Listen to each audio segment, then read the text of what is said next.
Hello, everyone. Welcome to the Geeky Geezers. I'm your host, Agent That's Boomer. all, folks. This is my co-host, Porky Pig. I'm kidding. I mean, Papa Right. Pacelli. Okay. And welcome, everyone. Oh, Netter of Netter's Network is here in the background, too. If you want to say She hi, Netter, you is. may. She is. She's away from the computer for the It's moment, but okay. she is here. Yeah. Orville Nation's in the house. Welcome. You weren't first, but I'll put you up Welcome, anyway. Okay. PJ. Welcome, PJ. Good people. I'm gonna have to get in touch with you, PJ. We were just talking in the backdrop, and want to know if you have a suggestion for a guest for us for an upcoming Friday on a particular topic. I'll touch base Yes. with you on that. It'll be an exciting Friday stream in the future. Yep. Have a great show, my friends. Thank you, Big Al. Curtis Selby, welcome. Unscripted Raid. Yeah, Deleted Scenes was getting a little heated tonight. Oh, understandably so. But we should instead of getting upset though we should take the wins that we are seeing and don't let the naysayers and the crybabies take the joy away from us. Exactly. This And, is what I wish we would have seen back in 2019 and 2020. oh, yeah. Uh, Oh, tell me and about it. Yeah. you know anyway, just my 2 cents on it. I don't have that long of a screed on that. But Real Wade Nation Gaming hey, Clips, welcome. great to see you. I hung out with him for a bit on Saturday. Sorry I had to cut it short on you, my friend. We watched John Carter of Mars. That was a much better movie than I was anticipating. Well, yeah, keep in mind, I think when I was saying how Disney had some mishaps, I don't think I was trying to say that John Carter was bad. Lone Ranger's another story, but I know that has its fans, so who am I to We say did anything? we did talk a little bit about that, but I actually liked and I think I am an outlier in this regard as well. I like the Legend of the Lone Ranger. Is that like from the late '80s? Yes. I like that one. You still starting at 8 p.m.? Yes, we just had we there was a mishap. We fixed it. We're here. You know, Yeah, we're yeah. always gonna I be had it. here. I had it up there wrong, and then Boomer told me to change it last minute, which meant I had to go in and fix all the tags on my. Those of you that are members, I don't think I even have this listed as one of the perks of membership, but I try to list all of my members in the descriptions for the videos, and I tag you in them as well, so that people can go and follow your channels. So I consider that to be another perk of membership, and it's another way that you should be getting an announcement that we're going live, as well as uh, relying on the YouTube notifications, which may or may not happen. So there you go. And I will like to say that Mortal Kombat Annihilation was a fantastic sequel that improved upon the original, and Connie agrees. She says yes, it did. I'm joking, of course. I'm kidding. She's not saying that. Okay. More. We'll talk. We have some. We'll talk a little about Mortal Kombat later. Mortal Kombat Annihilation, though, that's the not so good old days. Oh, Um, okay. that's why it's well, it's not going to be in a certain presentation tonight because frankly, that sequel was so bad. Like the Is that original kind Mortal of like Highlander 2? The one that the fans all just pretend worse. didn't happen? Highlander 2 at least has moments like where you have Michael Ironside driving the subway train like through the I don't know. I don't know. It's just it's And El, every scene that Virginia Madsen appears in, I yes, mean, well she's good in anything. I wish she had worked with Lynch more actually. She could have been a great Lynch actress, but she was I within Dune. know, I know. LA is getting bad. Yes. Well, they've not been having a good year so far, have they? And You know, if you've ever been a teenager, right, or you've just had bad skin, and you start to have like a pimple or a boil start to erupt, and eventually it becomes like a big white head, and it bursts, and all the goo comes out of it. That's basically LA for you. But the thing is, it's been building for years. Oh, I came in at a happy time. Yeah, exactly. Hi, Netter. no, Yeah, I would have been here sooner, but I was making a surprise for Troy. Oh, I didn't even know about this surprise. I will be surprised when it is revealed. no, Darth Vader on Mortal Kombat Annihilation. Probably. I don't remember any Darth. Yeah, Darth. No. there's never been a Darth Vader crossover in Mortal Kombat. There was a Darth Vader crossover in Soul Calibur, which was the I want to say like Age of Exploration era fighting game where A lot more people are talking about the Darth Vader appearance in Fortnite. That's actually been something that a lot of gamers have been talking about lately. okay, yeah, well, because they can use James Earl Jones's voice. I think they had a different actor voicing him in Soul Calibur 4, like a sound alike or at least close enough. Give me a second. Let me check my volume. Mr. House Party is saying that my volume is low, and it's looking good on my end. You sound okay to me, but then again, I'm hearing you through my earphones. But, hello? Let's see if that helps any. Did that help any? I think so. Guess we'll find out. What was interesting, though, is in Soul Calibur 4, I could change the dialogue to Japanese, so I got to hear Yoda and Darth Vader speak in... No, that's just Netter coming Oh, to I the see. studio. And you could actually have Yoda and Darth Vader speaking Japanese for those scenes, which I appreciated. But anyway. Let's bring the presentation up. Do we have it in here? Oh, yeah. Mm-hmm. Okay. All right. I just got to press the button. There we go. Okay. Here we go. We always start out, usually, most nights, not every Sunday, but most Sundays, we start talking about the good old days. Why do we talk about the good old days? Because most of the news that we have to talk about is bad news days. So we want to remember a time when there were things that we were happier about. Things they were happier about. My voice isn't as good tonight. Thank you for that. I appreciate it. Thank you. I had the... I don't know what else I can do. I've got my gains up as high as I possibly can. Okay.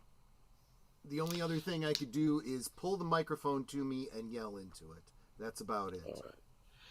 Anyway, but I don't know. You sound okay to me. I guess people in the chat can let us know. Let me see if maybe Windows is glomming my sound or something like that.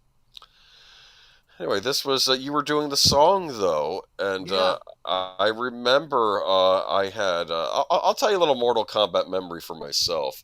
Senior year of high school, Mortal Kombat 2 was coming out, and I had a Super Nintendo, and basically the Super Nintendo. Whoa! Yeah. What is that? Oh, right. Okay, now you're really loud. Yikes. Oh, okay.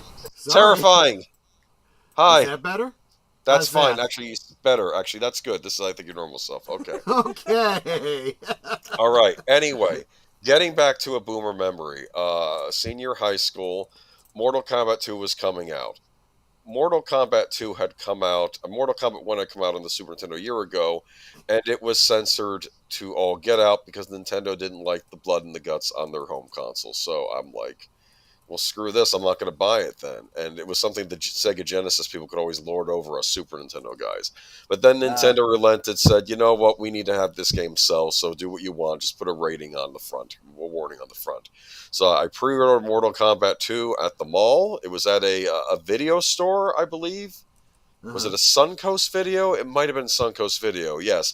And when you pre-ordered it, you got posters and this thing that we used to call a cassette tape that had the Mortal Kombat theme song on it. Oh, wow. You know, the Mortal Kombat. And Yeah. it was a cassette tape, not a CD, like one of those little B-side ones that only has one song on it. But Sure. And I got the game, and I got my posters, and two of the posters, one was the regular Mortal Kombat symbol, like the one you're seeing here. Right. The other was of Shao Kahn, the main villain of the game, that looked like something he looks like something out of the Temple of Doom. And the third poster was a cheats poster that showed you how to do all the different moves and fatalities. Oh, wow. Nice. But we are talking about Mortal Kombat. And for those of you who do not know, this was a big deal video game back in the, I want to say, 93, 94 is when this came out. Yeah, 93, I think. Or maybe it was 92. And this was a big deal. Street Fighter 2 was, of course, the big fighting game at the time. But then Mortal Kombat comes out, and made by Midway, Bally Midway, the people that made Gauntlet and Paperboy and Marble Madness, and I think Joust was one of theirs as well. I love Joust. there's a little in joke with later Mortal Kombat games where you can deliver a friendship instead of a fatality, and if you use the wizard, the evil wizard Shang Tsung, to deliver your friendship, he turns into the character from Joust, and he hops Oh, off the funny. screen. You know, the little the little ostrich Yeah, yeah, guy. yeah. Yes. But that's the original Mortal Kombat machine. The big deal about this game was they digitized real actors Yep. to be the characters instead of just like drawing things up. That's a look at them. Yep. These were all real people they used, and you could also perform many special moves. That's Scorpion versus Sub-Zero. Scorpion's a ninja. Sub-Zero's an assassin. He gets angry if you call him a ninja. He's Lin Kuei. He's not a ninja. Deadliest of enemies. Uh, I think two in the first game they're really villains too. But anyway, I think maybe they have Sub-Zero go through villain decay. And of course, these are the finishers you can perform in the game. I think Right. that's Raiden, the Thunder God, electrocuting the cyborg Kano until his head explodes. You like Well, that? good. Yes. Brilliant. It's funny because there was I remember on The Simpsons, Bart and Homer used to play this game that was like Punch Out on their thing, and the one boxer looked like Bart, the other boxer looked like Homer in a way. It was this weird, uncanny thing. But Bart would always beat him up, and like it would be like there'd be all these horrible fatalities, and I kept thinking the people that made Mortal Kombat watched that Simpsons episode and got their idea from that. Yeah. That's another one. That's Scorpion, the evil ninja, who's really undead too, because he's dead. Right. He's like came back. He'd pull off his mask and he had this the skull underneath. Right? Yes. Oh, you know about this game? Yeah. Do you? Oh, Okay. yeah. I played this. Sure. Oh, I didn't realize. Okay. Yeah. Oh, yeah. This was a big. I big was really arcade good game. with Liu Kang. Yeah, Liu Kang's popular. He's the main hero of the series. Yeah. That's Sonya Blaze. I guess if you watch carefully, she'll get set on fire in a Yes. minute later on. That's of course the famous scene of Scorpion tearing out someone's head along with the spine. Yes. Exactly. So all I know is this game was huge in the arcades. This game even became kind of popular in Japan, oddly enough. Because they were big on fighting games over there. It's kind of funny. I was watching this one anime about the arcade, the video game scene in Japan, and the one guy who was playing a Mortal Kombat machine, they didn't bother tailoring it for the Japanese arcade. It's just an imported arcade machine of Mortal Kombat, standing up, whereas all the other cabinets are these short things you sit down at, because that's how they do arcade in Japan. But it was kind of funny that it even had influence over there. Oh yeah, there's Kano ripping the heart out of Raiden. So there you go. Right. Turnabout's fair play. Anyway, Exactly. so. Kind of inspired by Chinese mythology, I would say. Kind of had a very Big Trouble in Little China vibe to it, I think, if memory serves me. Game got into a lot of trouble. This was the big bugaboo up the butt of every parents group at the time. It was Mortal Kombat. It was Beavis and Butthead. Anything the kids were into, basically, it was bad. This was again one of those ridiculous, kind of like the Satanic Panic of the '80s and stuff like that. And what's ridiculous is, some of these things you could, if you twisted your head and squinted, you might be able to find some logic in what they're saying. These violent video games make people want to do violent things. All the talk they said about the Grand Theft Auto and stuff like that. Okay, fine. Because those are all games depicting things that you're actually capable of doing. Running over someone with a car, assaulting people, stuff like that, right? The fatalities in this game are so over the top. This would be like getting bent out of shape over the night duel in what do you call it?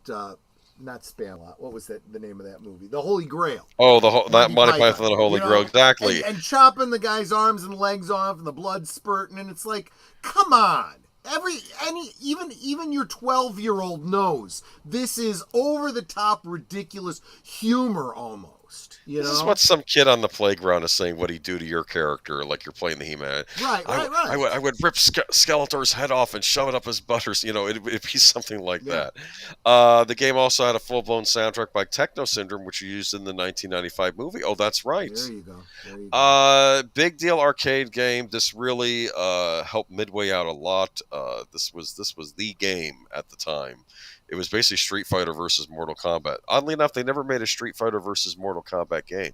They did make a Mortal Kombat versus DC game, which was I kind heard of about that interesting. one, And of course, it's interesting because it was kind of following the DC Universe rules because Superman, what is Superman susceptible to? He's susceptible to magic. Well, a lot of Mortal Kombat characters use magic. Right. And it's funny, though, they wouldn't give the DC superheroes fatalities. They would get finishers, but they wouldn't be fatal finishers. That makes sense. The That is DC also villains got interesting. fatalities, though. The Joker of did course his they thing. You know his thing with the gun where he shoots it out and the flag comes out with the bang on it, and then then suddenly it turns into a spear and it shoots the guy anyway, and then he laughs again. That was the Joker's finisher in that. Funny. He But should have had one with his acid boutonniere. It's possible they did because normally you get more than one finisher in these games. That's Mortal Kombat 2. Like I said, that was the one it was in the arcades, big deal in the arcades, but also was coming out home console. This is finally the time when Nintendo basically got a little even because now our version was better than the Genesis version. And then when you get to Mortal Kombat 3, both versions are actually pretty close. So for both consoles, but choose your fighter. You have some new additions though. Jax was my go-to because he's got the American flag in the background, right? Yeah, patriotic there. Just saying. Johnny Cage is up there too. I think originally was inspired by Bruce Lee. Yes, I think so. Like they wanted like a guy who did kung fu for real in movies, but it's like I want to show that I can do it for real. Kung Lao was in this game. He's another Shaolin monk like Liu Kang, because Liu Kang is a Shaolin monk, kind of like Kane from Kung Fu. Right. You know, there's even stages where you see the monks in the background with the shaved heads and everything. Yeah. Let me see though. But you got some new female characters in this game too. That's Baraka. He has like blades for hands, as I recall. Yeah. You know, years ago, some studio made like a short film, like a treatment for like a super realistic version of Mortal Kombat, like it existed like without the magic, but it was in our world. And Jerry Ryan was in it playing Sonya Blade. And all the fans actually went nuts. They kind of did it almost as a joke treatment, but people were taking this seriously and saying, "Why aren't you doing this as an actual movie?" You know? So, because I think originally instead of Baraka being like some creature from another dimension, he's just some guy that did self-surgery on himself or something. But I don't. People liked it. There we go. That's Scorpion again. The neat thing about these stages too is that there would be in-stage fatalities where you could use something in the stage to kill someone with too. Oh, yeah. And I think with one of these, like you could, there's Jax. He ripped Reptile's arms off. It's okay because if Reptile did the finisher, he would take his mask off, and it's basically like a snake face, and like I think he throws his tongue out of the other character and rips the head off and eats the head. You know. Oh gosh, yeah. Because it's just ridiculous. Jax was another one that I really liked. Jax. I liked, yeah. With or without the fatality, you know, at the end, Jax, and he does the flex. I love that.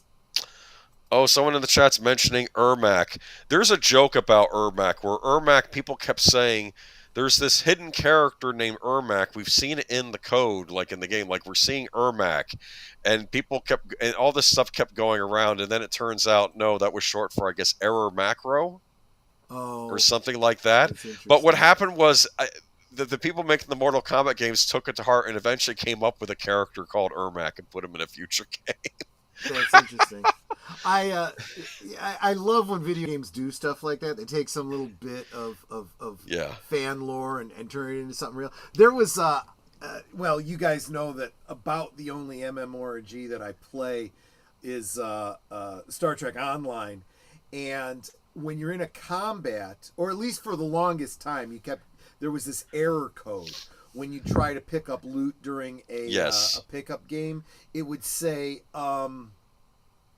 something about contact loot critter or something like that, and what that was a piece of code that was really intended for people that were play testing. It wasn't supposed to show up during real gameplay. And somebody in game, as you're going past player characters in the public areas, you can see their names above their head, and one of them was Loot Critter. And I stopped and I clicked on him and I read his lore box, and he said, everyone keeps asking for me, so here I am. Oh, that's funny. Oh, that's funny because that's what happens. Right, exactly. Fatality. Yes, that's a fatality in the stage that you can actually send someone up onto the spikes on top, and I Yep. believe the character still slides down and falls to the ground again. There's another one where you punch him up and then he goes down and he falls to some Spikes or something. I don't remember if it's spikes or stones or something beneath the bridge or something. Always like so. that, It's yeah. different in every game. Like some Yeah. party, like he cracks his head on the stones. Another one, he falls into a grinder. It's ridiculous the amount of stuff in these games, and it's all good, clean fun. Okay, I'll tell you, great imagination on the people that came up with this stuff. they had fun, and I know this was. I'm not. I'll be blunt. I'm not good at fighting games, but I would play this one. This was a big fighting game based around, I think, doing combos. Yes, it But absolutely was. And let's face it, most of the combos, I didn't have like the poster like you did and stuff. Yes. That told me all the things. And sometimes you had to learn them from people standing around. Sometimes you just mash Yeah. the buttons and Yeah. something will suddenly happen. You'll go, oh, Yeah. what did I do? Can I do that again? I hate that. That's how it all started. Yeah. Think about the early days of the arcade. This arcade machine in Mortal Kombat shows up. How did people know to do a finisher? It just kind of came to them over time. They would hit a button combination by accident, and then they'd be ripping someone's spine out, and then the word Right. spreads. And I kind of miss those days. You don't get that nowadays because everything would go online, and basically I guess the reputation of this game would grow because of like, oh, there's no way he did that. Then people start trying other things, and then another That was fatality also- happens. You know, There was Yeah. that also was a great time because you could create all these crazy urban legends where someone would tell a tall tale about, well, I saw a guy and he did this, that, and the other, and blah blah blah, and it was all fugazi. But boy, it made for great stories. I swore when I was playing Cubert one time in the arcade, he dropped the F word. Because whenever he would cuss, it would be random sounds coming together, and I could have Yeah. swore once when I played it, I heard it. But again, it could have I'm just sure been a that's got to be coincidence. like an audio pareidolia or whatever. You Probably. you think you're hearing it, but it's whatever. So. There's also some extended lore in Mortal Kombat comics from Malibu for the original Mortal Kombat 3, Mortal Kombat 4. Mortal Kombat 3 was skipped. Goro had his own comic book then too. Well, that's interesting, Final Fantasy fan. Now, the funny thing is, Warner owns Midway now, so they now own Mortal Kombat. So if they ever want to do Which DC actually means crossovers or make it part of the DC universe, they could. Do Marvel versus DC as a movie if they wanted to. Well, Mortal Kombat versus DC. That's what I meant to say. Yeah. Yes.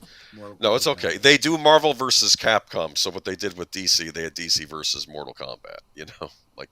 But that would be great. And it would be great if it was like a non-canon thing. You use all the DC characters from your current DC movie line. Yes. But it doesn't have to have any canon with the DC stuff. Welcome, Jonathan Conroy. Good to see you. They were trying to actually pick villains for on the DC side in the Mortal Kombat game that would fit well with a Mortal Kombat style game. So I think Deathstroke the Terminator was one of the people you could play as because they thought he fits well in like a Mortal Kombat style atmosphere. Who else would make a good one would be like Darkseid. He's in it. I believe he's in it. Godlike villains and stuff. Yeah. In fact, it might be him. Maybe it's Darkseid teaming up with who's the name of the Emperor in the Mortal Kombat games? This always happens to me when I'm live. Anyway, the movie came out. The Mortal Kombat movie. Do you remember this? I do. Summer of '93, and I was super hyped for this. This was by Paul Anderson, the director, not Paul W. Anderson, the one that did Magnolia, the one who did the Resident Evil movies. He did this movie, and Shao Kahn. Thank you, Final Fantasy. I don't know why I skipped my head there. But I actually rather enjoyed this. I thought that this was, at least up to that point, the most faithful video game adaptation you'd ever seen on screen. I enjoyed the Street Fighter movie, but it's not a faithful video game adaptation. If I'm not mistaken, it was Robin Shaw as Liu Kang. I believe so.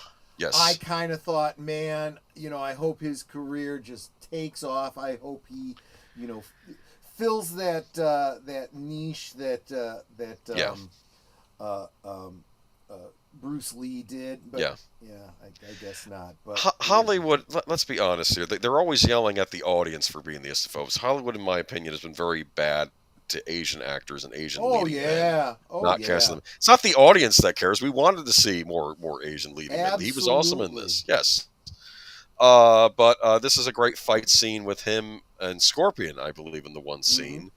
And no, it looks like Sub-Zero, isn't it? Because that was blue. That's Sub-Zero. I meant to say Sub-Zero. Right. Yeah, you're right. It was actually Johnny Cage that fought Scorpion. Remember that? And Scorpion saying, "Get over here." He takes his mask off, and you see the skull. Poor Johnny Cage. I remember this actor. I believe he was on Silk Stockings on USA, right? He's the one that plays Johnny Cage, right? Yeah. I don't know. Oh, Sounds and right. he was also... No, maybe he's not the actor on Silk Stockings. I'm confusing with the guy from Kung Fu The Legend Continues. Anyway, and there's Sonya Blaze, played by... Bridget Wilson. Bridget Wilson, who I always want to call Bridget Nielsen, though that's not the same person. Right, yes. No. And, of course, we have as Raiden, we have the Highlander. Oh, yeah, Christopher Lambert. That was, I thought, a weird choice. Weird choice, but I liked him in it anyway. But yes, sure. Because obviously, Chinese God of Thunder. I would expect a Chinese actor to be playing him, but but it's fine. It's and of course he's from Outworld, where all the bad people are, and of course the human race has lost the tournament 9 times. If they lose it a 10th time, Outworld gets to invade and take over the Earth, right? So they have to win this tournament, right? And so they're chosen. Anyway, I don't know. It's basically Enter the Dragon with some supernatural stuff in it. I had a lot of fun with it, though. One of the last times too we really get to see cool animatronic beasties before we started getting computer animated stuff. That's Goro. In fact, I remember how Johnny Cage beats him in this scene. He goes for the. He does not go with the British move. The British would not pull something like that, but Johnny Cage does. He does the nutcracker, as they say. Yeah. Anyway, I think that's the actual move in the. But I had a lot of fun. I had a lot of fun with this movie at the time. I was very excited. There's a scene where there's an actual fight with Reptile in the movie, because Reptile was a kind of a hidden character in the first Mortal Kombat game. Right. And in the movie, he's kind of camouflage. He's actually a CG creation, this, until Liu Kang finally grabs him and he throws him into this statue, and then he takes over the statue, and then suddenly Reptile, and he just starts beating the crap out of Liu Kang. And you get to see Liu Kang gets the better of him, though, by the end of the fight scene. Yeah. But it does seem like they gave some thought to homaging the elements of the like, what did the fans want to see? I think they thought about that with this movie, and just really cool. And I have nothing but things to say about the first Mortal Kombat movie. Mortal Kombat Annihilation didn't make it on my top 5 worst movies, but maybe it should have. But anyway, we're not going to talk about that because this is the good old days, and that's not the good old days. But we actually got Mortal Kombat 3, which I wasn't as familiar with as the first 2, but I think I did buy it years later. New roster. Apparently, Shao Kahn figured out a way to still invade the Earth. So all the backgrounds are now on Earth, and it's basically fight for the survival of the human race. And there's some new characters here. Sub-Zero has a new look. And I did want to make a point that they did use real actors to make this game. So you can see Sonya Blaze there, and there's the actress that played her. Mm-hmm. And as you can see, they would have to do these poses like in front of a video screen, and the computer would have to digitize them into the game. But Mortal Kombat 3 was solid. Combo linking was very interesting. Yeah, people were very into the combo maneuvers in that game. And, it's kind of a shame, though. I guess these games are kind of forgotten to time. I don't know if any of you kids out there got a chance to play them back in the day, but I don't know. I guess it's kind of lost history. Which brings us to the first story of the night. Go ahead. Sorry. It's also, these games were... I don't want to call them two-dimensional, but they were two-dimensional. They were 2D. They were side to side. Yes. You didn't 2D go around game. them. You didn't see them in first person or third person. 3D fighters came later, though, including the Mortal Kombat games made the move to 3D too. Yeah. Yeah. But you want to drop the So first story of the? definitely Oh no, we it de- don't have to do that anymore. That's right. I don't even have to do that. All the links to all the articles we're talking about are down below in the description. Yes. Starting with Mortal Kombat Legacy Collection. Catch that? It starts with a K. Is coming Yes. later this year. Yes. So if any of you didn't get a chance to play these back in the day, let me read the first story of the night. This is I was about the kind of only excited. non-Switch article that we have tonight. It technically is a Switch article because it's coming out for the Switch. Oh gosh, here we go. It's coming out for everything though. Actually, that's because this is the reason you didn't think so because this actually came. PlayStation had their State of Play this week, which is sort of like their big unveiling of all their new games that are coming out this year. And there were some interesting picks, but I picked out a couple to talk about. We'll talk about the other one at the end of the gaming thing. Mighty Morphin Power Rangers Readers Rewind developer Digital Eclipse. What the heck was? I don't know what that was. Digital Eclipse just announced that it's bringing the original 4 Mortal Kombat games to PlayStation 4 and PS5. Don't worry, it's coming out to all last gen and current gen consoles and also Steam, I believe. So you'll have a chance to play this on whatever you own. Again? What the heck? Well, now Nate is telling me my volume is low. Well, I don't know what to say. I'm just gonna crank it up, and if you guys think I'm too loud, then you're gonna just have to deal with it. You'll just have to deal with it. All right. Anyway, though, Okay, so this collection, this is by the studio that helmed the Disney Classics Games Collection and Blizzard Arcade Collection. I want to give a shout out. I did this when remember Mr. Matchstick we used to do the Culture Fortress. And I argued that the Blizzard Arcade Collection was one of the best retro collections I'd ever seen because it included all versions of a particular game, like Lost Vikings. It had both the Super Nintendo and the Sega Genesis version, but also a version that had everything in it too. You okay there, Troy? Yeah, no, I got nothing. Your volume went way up again. I don't know what to tell you. Anyway, I can't. It's either going to be too quiet or too loud. I can't help you guys. It's all right. I'm doing the best I can here. Let's lower it a little bit. We should be all right. All right. Anyway, at Digital Eclipse, we specialize in restoring historic games for modern consoles, giving legendary classics the respect they deserve, editor-director Chris Kohler said in the announcement blog post. As you might imagine, we get a lot of requests from fans, and for many years, the overwhelming number one request has been Mortal Kombat. We don't have a release date yet, but the collection, will be available sometime later this year.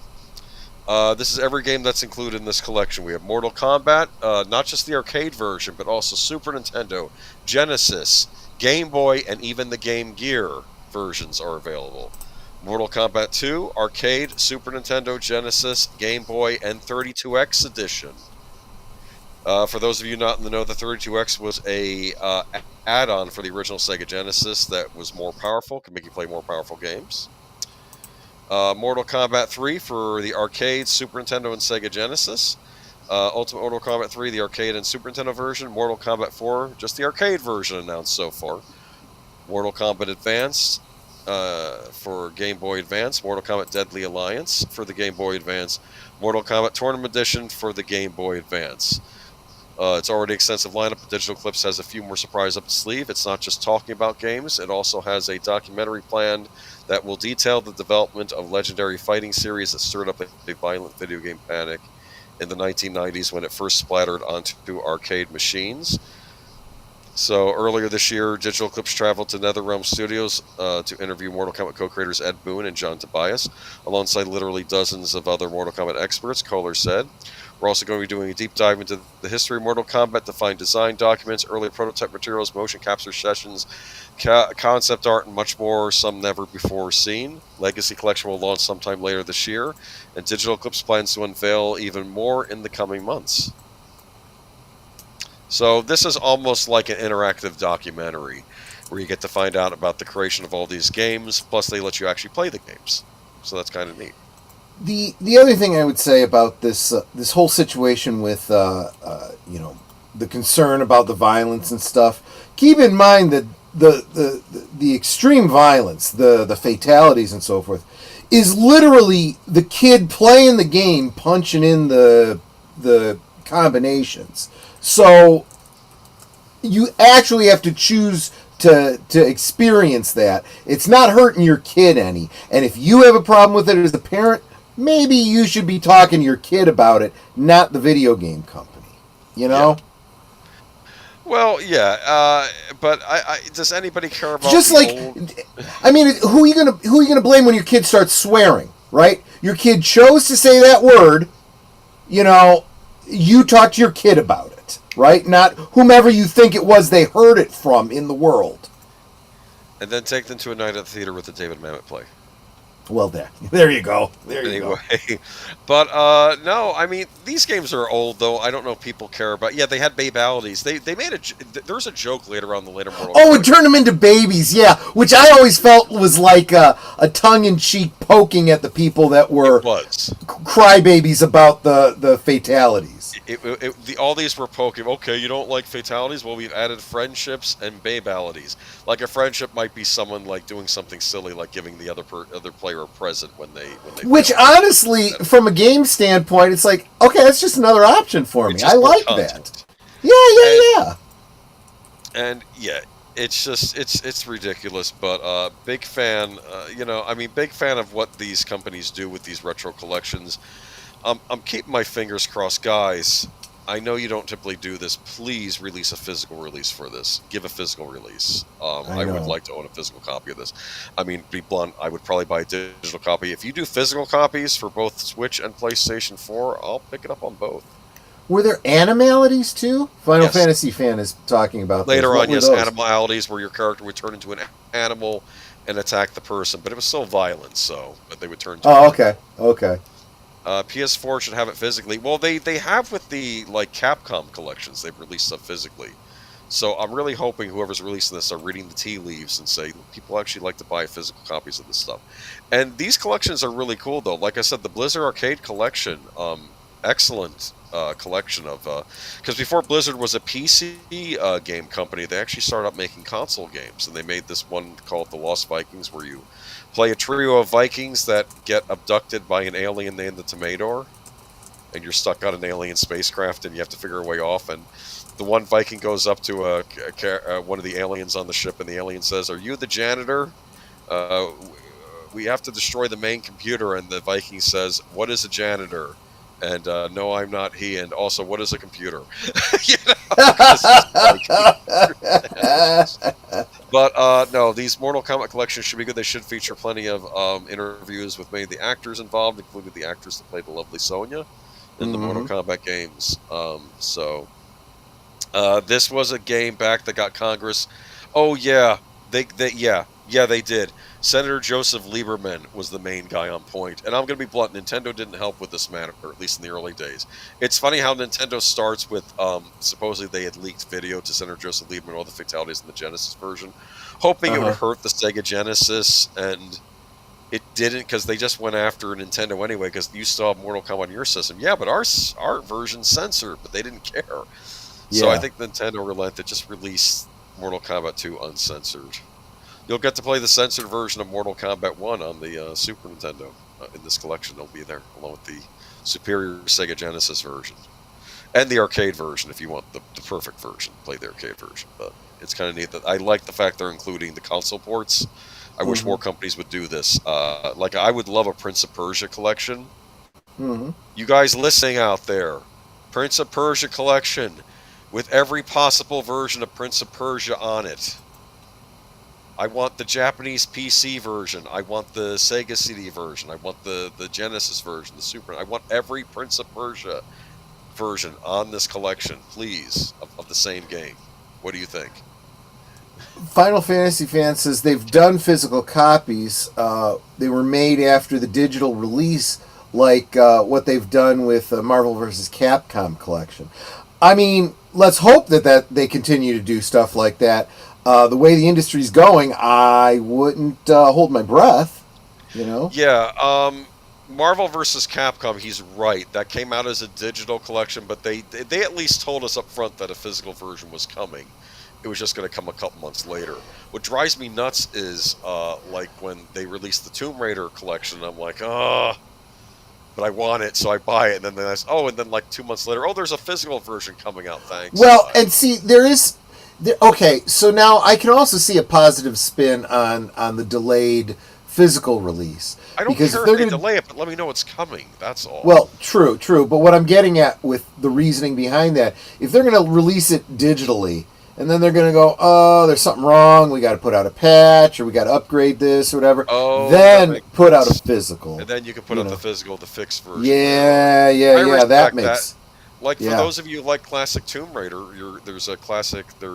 Tomb Raiders 4 through 6 are getting a classic physical release, and so is Soul Reaver Collection too that came out digitally. That's also getting a physical release. So, like I say, what I sometimes do is if I buy it digital on one console and a physical comes out later, I might buy it physical but on the other console. So like that Turtles game I really liked, which I bought on the Switch, and then of course you're bringing out a physical, but it's coming out on PlayStation 4. So you know what? I'll get it physical on PS4. I was already considering getting it on that anyway, Sure. because I'm a Turtles nut, and I like to have Turtles games on multiple consoles because I'm nuts.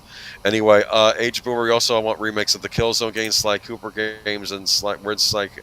You got to talk to Sony about that. I think there's interest, and I think that. Especially with the Killzone games, I think people would be. Sony should really be dusting off some of their first-person shooters series, especially since Microsoft owns Call of Duty now. They may want to hedge their bets in case they ever decide to take it away. But. Moving on to Switch 2 news, Troy's favorite topic, Nintendo. I mean, it's all Switch news all the time here. It won't be soon enough. I'm not particularly interested in the Switch 2, at least not right now. She is a novel. Oh. Made good with no bugs. Back in the old days, you don't release a car that won't drive. Yeah, I know. It's one of the things I don't like about modern gaming, but at least it depends on the developer too, though. Like I notice a lot of Japanese developers, they would release a game and they would include patches with it, but it would mostly be complete at launch. And then some AAA Western developers would release a game and it wouldn't even be on the disc. You'd be downloading half of it. So it just depends on the company. Okay, Jesse Guajardo, I understand your feelings. Anyway, Switch 2 US. Yeah, I agree. I agree with Jesse up and down. I've been saying that for. I don't even have a dog in the hunt, and I hate this company. I think I'm more pragmatic than everybody else. It's not that I don't have my criticism. You've got Stockholm syndrome, is what it is. I don't have Stockholm syndrome. I get annoyed when you call me a Nintendo stan. I'll show you what the Nintendo stands look like in a minute. You don't know. Okay. Switch 2 US pre-orders reportedly canceled by major retailers. This is bizarre to me that these pre-orders canceled. I'm going to do a shout out to the real life fake wizard. He has no proof of this. He was just saying it was a rumor, but he was wondering. They were wondering if some of these Switch 2 cancellations were done on purpose to hype up the system as something you really want. Like, what's the easiest way to get someone to want something? Tell them they can't have it. Exactly. A number of would-be customers across the pond in the United States have experienced unexpected Switch 2 cancellations. Posts on the likes of Reddit and social media platform X, so several patrons have had their Switch 2 orders canceled from retailers such as Walmart and Target. Just checked because I saw a post on X from Wario64, and it was about making sure payment is and all is good for when they are ready to ship. I checked, and my order got canceled 2 days ago.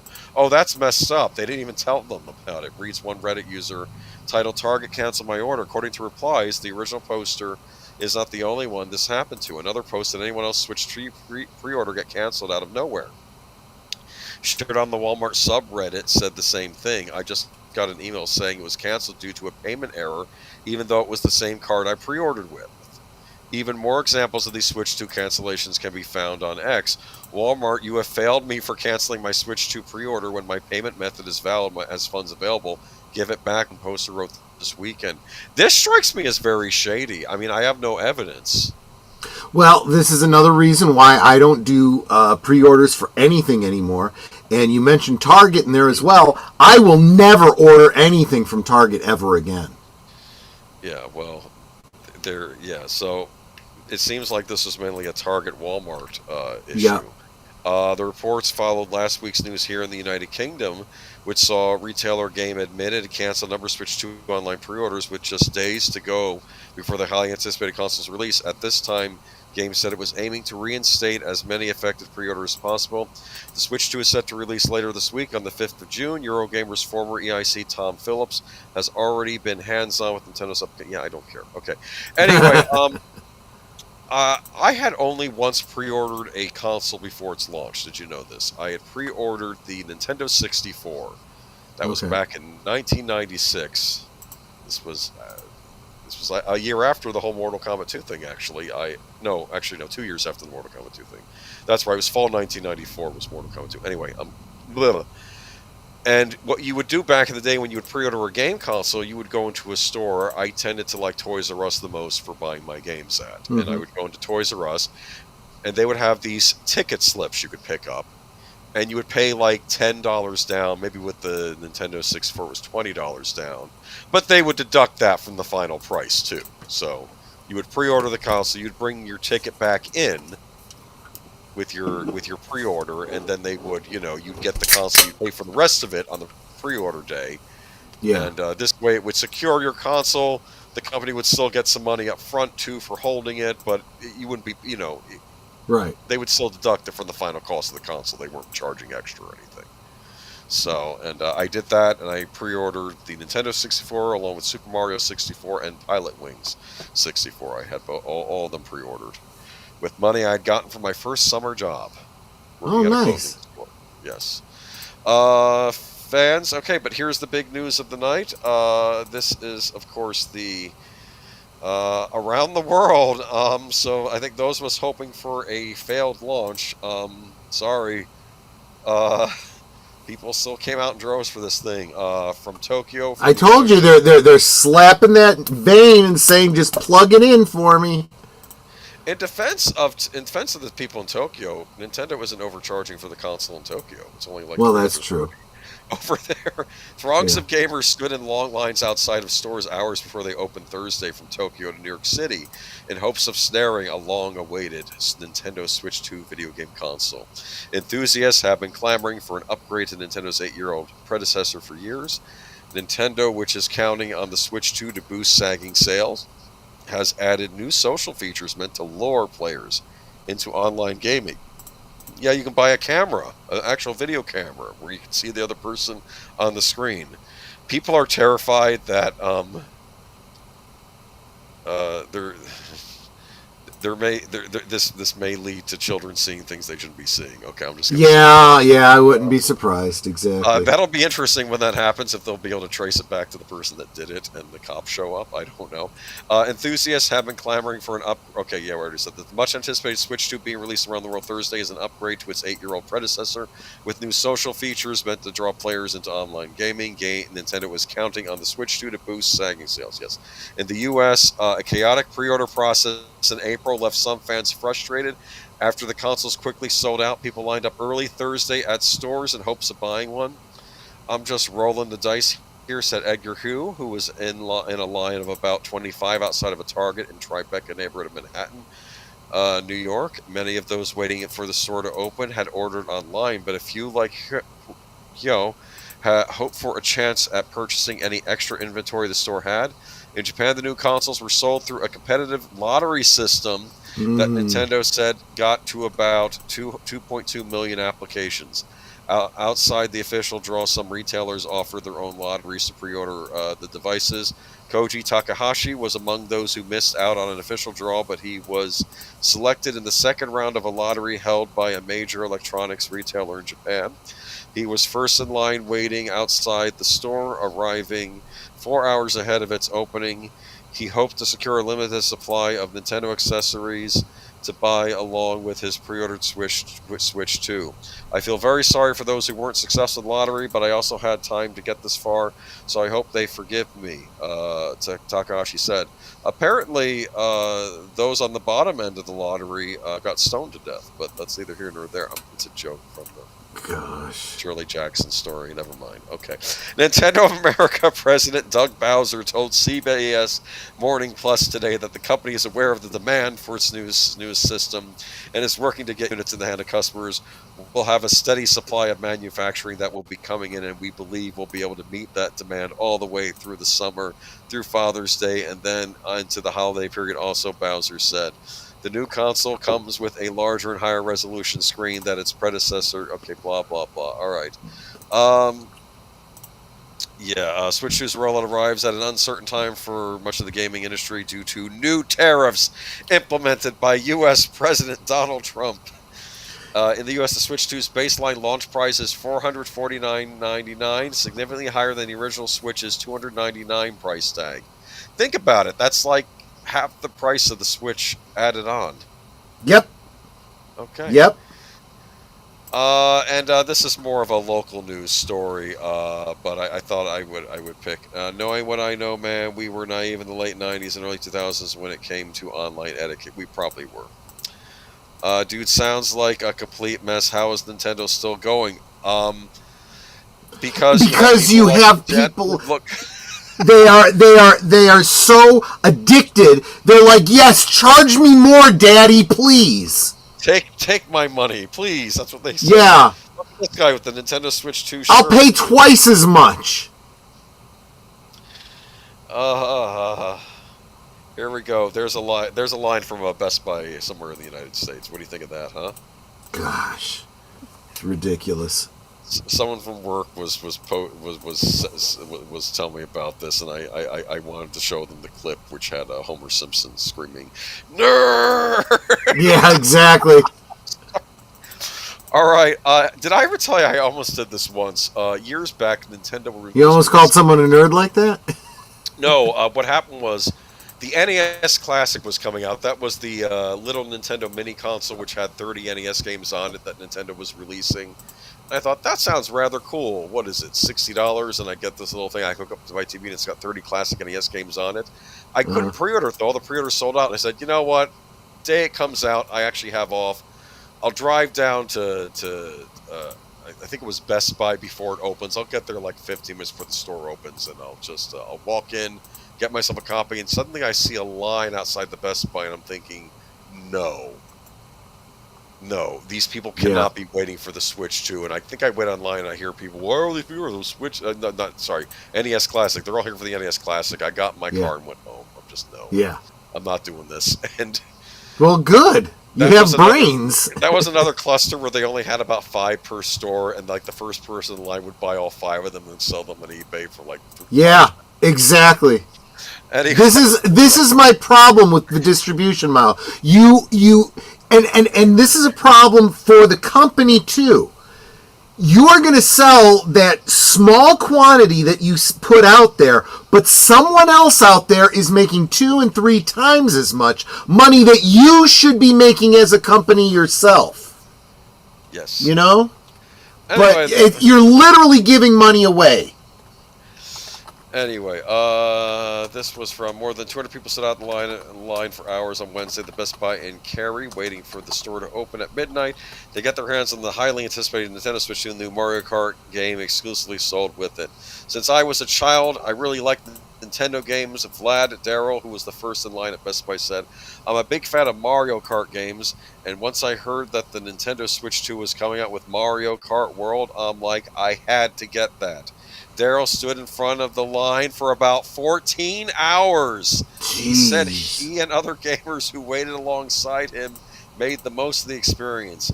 It was really cool, really collective. He said we played music. There was a lot of stuff happening. Lines stretched in both directions outside Best Buy at Crossroads Plaza. One side was for customers who pre-ordered the console. The other was for customers taking the chance at purchasing one. Pre-orders had certain requirements, including a Nintendo membership. Oh, you have to be a member of Nintendo Switch Online, I think, to have gotten that pre-order. Keo Cameron got to the store at 5:30 p.m. to secure a Nintendo Switch 2 for her son's birthday Thursday. It'll be worth it, she said. His experience in the morning when he wakes up, he's going to lose his mind. The first Nintendo Switch launched 8 years ago. Ever since, gamers and even grandparents have been waiting for the newer version. Well, they weren't waiting for the new version 8 years ago because it had just come out, right? Oh, look at this. Check this out. I wanted to get it because we have 7 grandkids from 4 to 17, and I see them doing it well, and said, although I'm 73, I thought I could learn this. I had the first Atari, the first Sega Genesis, so now the Nintendo Switch 2. That's a bit of a generation gap there. Yeah, I would say. Nintendo Switch 2. Actually, the classic gaming room guy always said that he felt the Sega Genesis was the best successor the Atari ever had, because even though it wasn't Atari, he felt people who liked Atari could gravitate toward the Sega. Even had the same kind of controller ports on it too. I've always been a huge Nintendo fan, just really a big fan of Mario Kart, obviously, said Eric Hale, who was the first person in line for pre-orders. I've been playing Mario Kart 8 since it first came out on the Wii U, so I'm stoked for the new system. So it's very obvious to me that these are the people that will buy anything Nintendo releases on launch day, and maybe buy 2 versions of it. That's what we're dealing with here. Yep. This did not exist when I was a kid. When I was growing up, people liked Nintendo, but they didn't have this level of obsession with it. It's probably gotten worse over the years, so yes.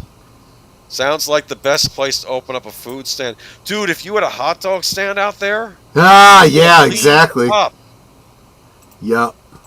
Dude, vendors, man, you got a pretzel hot dog stand, something like that, go to one of these launches. Exactly. Talk to the Best Buy. Look, you're closed anyway. Can I just set up my hot dog stand out here? Right. I'll give you a free hot dog. So Best Buy is going down. So Best Buy isn't going down the road of Chapter 11. They're still not a terrible place to buy games from. I mean, I don't like their store policy, especially what they did to some of their older staff when they let them go. But yeah, blaming Trump again. Yeah, I'll stick to old school games. Well, part of this though is nostalgia. I mean, Mario Kart's existed since 1993, I think. Yeah, that's how long it's been around for. No, even older than that, actually. So, what up, party people? We're just talking about I was trying to make a point though. Troy accused me of being a Nintendo stand the other week. These are the Nintendo stands, dude. Okay. Yeah, and it's very disheartening. 14 hours for anything. Go ahead. This is why the industry are becoming the way they are, and it's like, well, that's just great, and the companies don't even realize this is the gradual death of their company, because what happens is the average person can't afford it, isn't willing to jump through all the hoops, and they just effing walk away. And then you got these very few people that will pay whatever, stand in line forever, they've got to have it. And that's a finite number of people that over time are going to disappear from the marketplace for whatever reason. Don't these people exist in all markets, though? Yes. Like in the toy community. People are idiots in all different communities, yes. But what I wanted to say, though, is that the real fake wizard, I'm calling him out, well, I'm giving him a shout out, not calling him out, excuse me. I'm just saying he was making a point that, they think they released it now because, look, now is the time we sell to the diehard Nintendo fanboys that he was calling them neckbeards. So that's not my word, but yeah. I did notice the guy with the Switch 2 shirt had a bit of a neckbeard, yeah. Had hair on his neck. I'm just anyway. Yeah. But going into the next story, this was a funny launch day story for the Nintendo Switch 2. GameStop, dude. One GameStop apparently stapled receipts to brand new Switch 2 boxes, and guess what happened? So the Switch 2 has different packaging than older Switch consoles. Basically the main console is right underneath the top of the system. Do you understand? The top of the console. Okay, yeah. Back to the top instead of on the bottom. So there you... Okay, let me read this article. So there you are in the midnight launch line to collect your brand spanking new Nintendo Switch 2. Perhaps you waited 14 hours for it. I don't know. Yeah. It's been a bit of an ordeal getting your pre-order in, but none of that matters now. You're here, you've made it, and you're about to get your first taste of Mario Kart World on pristine new Nintendo hardware, except when you open the box, you see that your hardware is less than pristine, thanks to a GameStop employee who apparently used a stapler to attach pre-order receipts directly to the Switch 2 boxes with the predictable results. Oof. As highlighted by the Redoubtable Warrior 64 Reddit user, Conflict says they opened their new Switch 2 to find 2 neat staple marks scratched into the console screen. Worse still, apparently they weren't alone. At least 100 people had their receipts stapled directly into those boxes, according to a reply from Conflict. What do you think of that? You know what? That is just stupid. That is just stupid. It is... Maybe use tape next time. You could tape it to the box. Get some Scotch tape. That is a level of Put it in a stupid. bag or something, staple it to the bag and put the Nintendo Switch thing. That's what GameStop used to do. When I got my Ocarina of Time for the Nintendo 64, it came in this nice fancy bag. It came with a free poster, and it was this cool gold bag, and that's what you could attach the receipt to instead of just damaging the box and apparently the console itself. Yeah, that's not good. GameStop, they sell toys there too, Yeah. All right. And of course, here's the final article, the Switch article of the night. Unfortunately, this is a trend with most modern gaming. I think a few weeks ago we reported that the Oblivion remaster had Type 1 and Type 2 bodies to pick from instead of male and female. Well, it looks like Nintendo has followed suit. The customizable avatars that Nintendo uses for on consoles reportedly be genderless for the Nintendo Switch. Multiple individuals shared screenshots of the Mii creation screen that gives owners the choice of 2 different styles for their Miis. The styles are not labeled. However, Nintendo does state some games may use style as a gender indicator.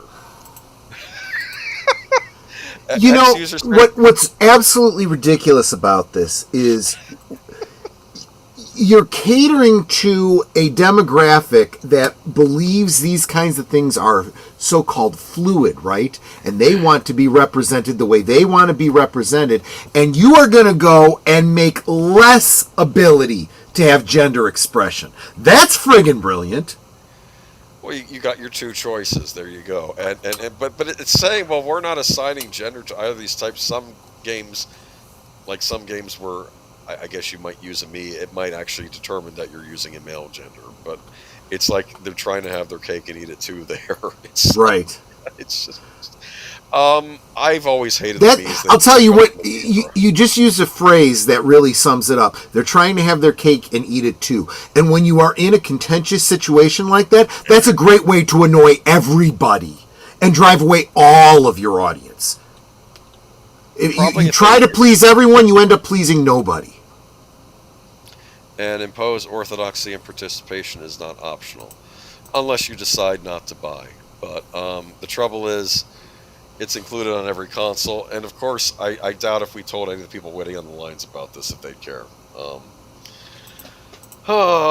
So here we are. Oh yeah, you're right. It's like I don't care. I gotta have it. I gotta have it. I gotta have it. I don't care that they're using child slave labor in sweatshops overseas. I gotta have it. Well, I don't know if Nintendo does that. They probably. No, I'm just saying it's that kind of mentality that and then they're gonna blame the tariffs. Well, the tariffs are specifically to combat exactly that. So, we know what side you would have been on in the 30s if you lived in Germany. Just saying. I hate to tell you this. We keep thinking that were the Germans so different than anybody else in the rest of the world? It was, that this can't happen in any part of the world. I know. These people were so evil, and yet you literally are representing those analogous ideologies today. You didn't learn. So this was interesting to me. This is an older story. There's been a lot of talk about the game prices increasing and everything else. Turns out the amiibos are increasing in price too, which I was shocked by. Amiibos are typically $15.99. If they're more complicated or larger, they might charge you $20 for one. There are these little statues that you can buy for your Nintendo Switch. It's basically toys to life. Years back, various companies did this. You had Disney making Disney Infinity that used a lot of the Disney figurines with them, or Marvel or Star Wars. You could use them with Disney Infinity. Activision had Skylanders. Nintendo came up with their own called Amiibos, and they're the only company still making these or using them with games. But you'll put this on your console, and Mario might get another power-up, or Link might get a fancy sword in the game, and you can use them once a day. They give you extra things in games, basically, by using these little figurines. But Nintendo Switch to Amiibo are now more expensive due to U.S. tariffs on China, because that's apparently where these are made. Amiibo prices range from $29.99 to $39.99, up from the previous $13 manufacturer's just retail price. To be fair, the price of that increased already to $15.99, but for a while they were only $12.99. That was another thing where Nintendo kind of shorted the supply and everybody was going nuts trying to get every Amiibo. years ago? Yeah, Did you know that was going on years ago? I'd heard Are you, about are you that. getting Yeah, a taste for this company? right. But the Zelda amiibo, Sidon, Riju, Yunobo, and Tulin are $29.99 each, and that strikes me as nuts. And Street Fighter 6 amiibo are $39.99. Are you nuts? That's the price of what a game would cost. A lower Mm-hmm. end game. I'm not paying that. While Well, switched to production moved to Vietnam, most accessories and amiibo are still made in China. So that's it. So the amiibos have also gone up in price. It's an older story, but one I had neglected to even pay attention to years ago. Okay. And I'll probably have a story next week on Microsoft. Apparently the $80 game thing is now cemented over on Xbox too. Speaking of games that hopefully will not be $80 when they come out, but there's some James Bond news. yeah, this was interesting. I'm not sure how I feel about this. I thought the trailer looked decent. I'm not gonna lie. Some people are screaming about it though. Like some people either love this trailer or hate it. Opinion online's been very mixed. But 007 First Light reveals new young James Bond with The Walking Dead's Lenny James set to co-star. Lenny James played Morgan on The Walking Dead. You watched The Walking Dead, right? Remember Morgan was Rick Grimes met him and his son early on the show. Right. Remember? Yeah, I Morgan was interesting. I thought he had a lot of character growth on that show. I felt he was a man trying not to succumb to the violence of the world around him, even though at one point he actually becomes feral, and this guy has to take him in and basically, I want to say, I don't want to say reconstruct, like, he basically says, you have an extreme form of PTSD and I'm going to try to bring you back. And this guy was teaching him, I think, Kendo or whatever the sick martial arts was. It was interesting. Anyway, he's been on The Walking Dead. He's actually British, though. He has a British accent. But today's PlayStation State of Play broadcast has provided our first proper look at 007 First Light, the upcoming James Bond game from Hitman Studio IO Interactive that's due to launch in 2026. That's a good studio to work on this, to be able to make the Hitman games. In a cinematic trailer for the game showcase, a fresh-faced James Bond at the beginning of his career as an agent who joins MI6 and meets new versions of classic characters like M, Q, and Moneypenny. Now, to be fair, these may be M, Q, or Moneypenny. They might be other characters. They didn't specifically say. I think the one guy is supposed to be Q, though. But the trailer also revealed the involvement of Walking Dead's Lenny James, who will portray Bond's mentor, John Greenway, in the game. 007 First Light's trailer reveals this incarnation of James Bond was involved in a childhood tragedy that left him as an orphan at age 11, at which he spent the rest of his childhood in various British boarding schools. We later see Bond as a young recruit in the Royal Navy, from which he is recruited by MI6. It's here that players pick up Bond's story as he becomes an agent, picks up an Omega watch, and starts annoying Q by trying out his gadgets in the lab. It's interesting. Q looks younger as well. He still looks older than Bond, obviously, but he has like grayish hair, but he's like maybe like early 50s or something, you know, so it's interesting how Q seems younger as well. It's here that players pick up Bond's story as he becomes an agent. A press release issued alongside the game's State of Play appearance lists Bond's age in 007 First Light as a young 26-year-old. Players will be traverse the globe in what is described as a story-driven action-adventure game where you can choose how to navigate various challenges, either with brute force or 007's trademark charm. Real quick, I want to thank CluuStudios. Thank you so much for gifting a membership to the Potawatomi.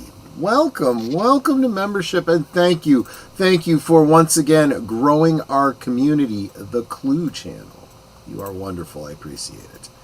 Bond was a full commissar in the Navy, so he can't be that young. He's 26 in the game. I mean, I don't know. Can you have had a full military career at that point? By 26, maybe you can. I mean, it's.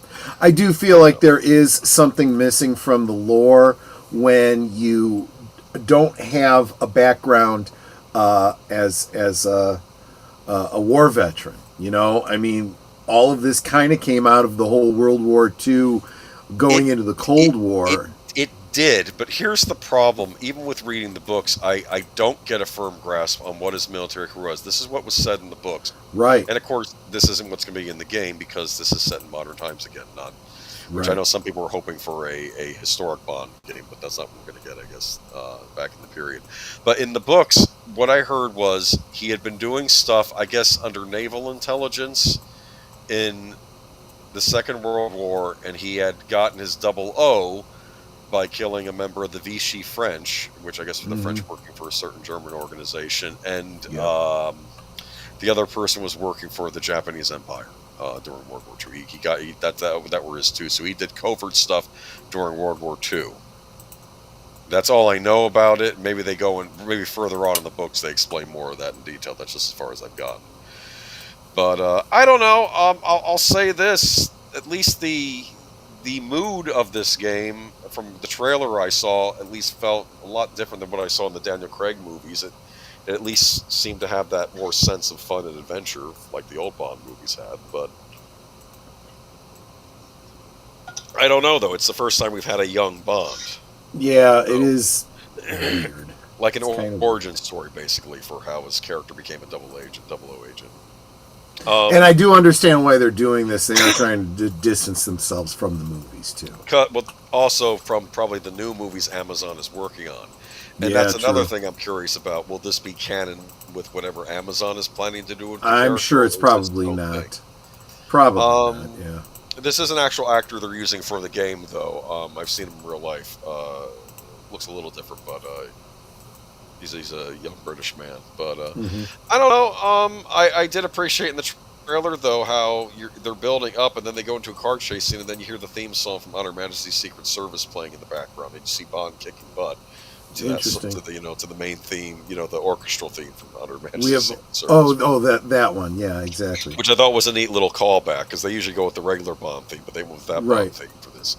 Even though you do hear a little bit of the regular Bond theme at the very end of the trailer. I don't know. I think it looks promising. Other people are screeching about it. Maybe they're right. I'd like to think that the virus hasn't infected all forms of entertainment, but we'll see. As the game comes out. It's coming out for PlayStation 5, Xbox Series, Nintendo Switch 2, where I'm sure you'll buy it on a handy Switch game key, in which you won't own the game and it'll download and take up a bunch of space on your SD card. Because they're not selling actual physical games on the Switch 2 for a lot of third-party games, which is the big thing that is a no for me on the Switch 2. Yep. I'm not buying GameCube cards. This is nonsense. I want to own my games. They don't want you to own things. Exactly. That's what I've been saying. Some people have said if buying isn't owning, then piracy isn't theft. I've heard people say that. That's true. That's absolutely true. Okay, but I don't know. I think it looks promising. Make up your own mind. I'm sure Retro Blasting will be getting this game when it comes out and doing a full review of it, like he did with the Indiana Jones game. What do you think? Yeah, that sounds about right. He'll probably pick this up, so I will wait for his opinion on that. He's a Bond fan as well, so I'm curious what his opinion will be. They did get the lore right, though, about his parents dying in the climbing accident. That was mentioned in the movie GoldenEye. Yeah. So he was an orphan at a young age. Hopefully it'll be good, and the Bond fans will enjoy it. That's what I'm hoping. I at least like the fact... One thing I will say about this, they gave him a little scar on his face coming down on the side. Right. Near his cheek. In the books, it's more on the side of his face. But I appreciate the fact they gave him a scar. They've never done that with the character before, but that's actually a trait of his in the books. Exactly. Because the idea is if you're involved in danger work, whether you're a villain or one of the people on the right side, you're going to get scarred. Yep. All right, moving on. This was an interesting story. In a way, it's a PSA. What do you think? Oh, gosh. It's okay. It's not as bad as you think. All right. Okay. James Gunn's leaked Batman concept art gets official response from the studio. Concept art for Swaybox Studios' animated Batman spin-off Dynamic Duo. So apparently there's an animated Batman coming out. Was allegedly leaked online on May 30th, spreading like wildfire to the point that Swaybox Studios had to release an official response. 3 pieces of concept art from the Dynamic Duo was first posted on Reddit in the unofficial DCAU subreddit. And the concept art showed Batman entering Dick and Jacen shared bedroom, a future Nightwing and Red Hood surveying Gotham, and at the center of the leak, the designs for the titular duo. Jason's unconventional mohawk of red hair immediately caught the attention of fans, some even questioning the decision. But this wouldn't be the first time Jacen hasn't been a redhead in animation or the comics, since Grant Morrison's Batman and Robin was what introduced him as a secret redhead. Is that true? I don't know, and I'm getting tired of them looking for. They search through all the minutia of things in the comics and go, see, it's comic accurate because this happened, and it's like, yeah, but did the fans actually take to it, or did they retcon that out, or was that an alternate universe, or was that something that happened once and then never brought back again? You know, I'm getting sick of using that as a justification for something. However, fans worried about Jacen's radical new look should be relieved to learn that Swaybox Studios' response to the leaks on Instagram was to debunk them outright, confirming that the concept art that had leaked online is not from our film. Well, this concept art is unfortunately fake. Do you think it's unfortunate that it's fake? Well, it's unfortunate that it would be released, presented as real, and then force them to have to deal with this crap. So yes, like, I'm looking at this myself. I'm not as offended by Robin, but I don't like the whatever the red. No, that's a no. Yeah, I don't like that design on the right. Robin and Speedy, Jesse Garota. Yeah, Speedy's the redhead. You're right. Yeah. Anyway, though, while many viewers of the footage highlighted, apparently CinemaCon did provide footage of the movie. Many viewers of the footage highlighted Dynamic Duo's use of puppetry animation, with the movie composite teasing a scene featuring Dick Grayson and the Batmobile on X. First footage of Dynamic Duo shown during Warner Brothers Animation sizzle reel. Batmobile crashes through a pillar, and Dick Grayson, we think, is shown riding on the subway. Looks gorgeous. So they just said it looks good, but we don't know. So they are working, I guess, on an animated feature or series focused on Dick Grayson, I'm assuming? I guess. Oh, remember how you were complaining about how the new Batman movie was going to have Damian Wayne in it as Robin, and you're skipping over all that history? Maybe they're trying to fill in that history with these animated features, because apparently everything is going to be animated universe. Okay, yeah. Yeah, that could be, you're right. I don't know. I mean, I don't know. Giving Speedy a bad life, is Green Arrow that bad of taking care of his partners? He probably is. I always thought Green Arrow was very mouthy and very accusatory, and it's like, well, let's look at your own house, okay, before you're throwing stones. Well, what's funny, too, is at least the way they depicted him back in the 70s was Green Arrow, that he... Green Lantern, yeah. Green Arrow was the liberal, and Green Arrow was the conservative. And so, if Green Arrow comes out being the one that, people look at askance and think he really needs to clean his room, that kind of bears out, yeah.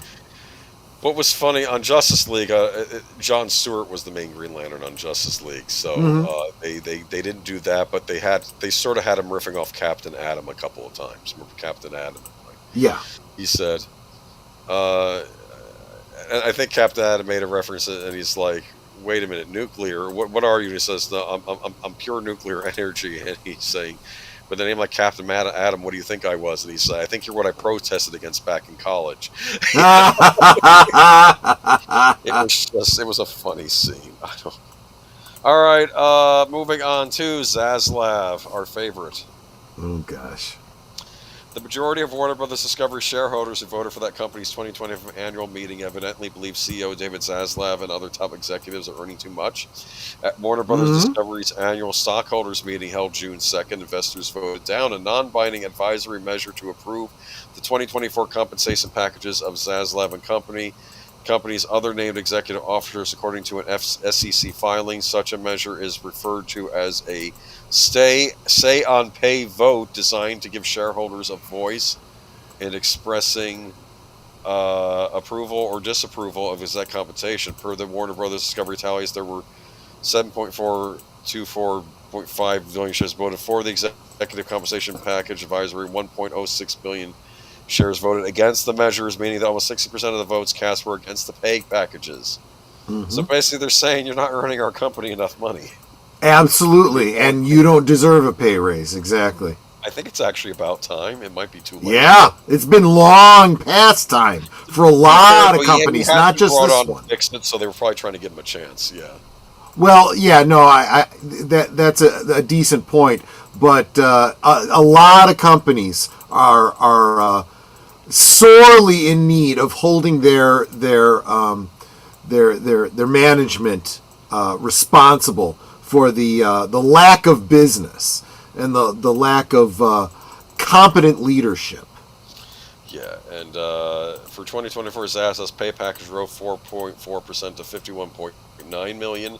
According to the company's latest statement, his base salary was $3 million and received stock awards worth of $23.1 million, bonus compensations of $23.9 million, and all other compensation of $1.9 million. So, wow, that's a huge chunk of change. Yeah. Wait a minute, they're $40 billion in debt. Yep. How do you justify a raise in pay for your executives when you're that far in the hole? Well, remember, he was brought on from Discovery, and to be fair, Discovery I think was healthy because it was mainly reality shows like, you know, you know, I murdered my five mistresses, Right.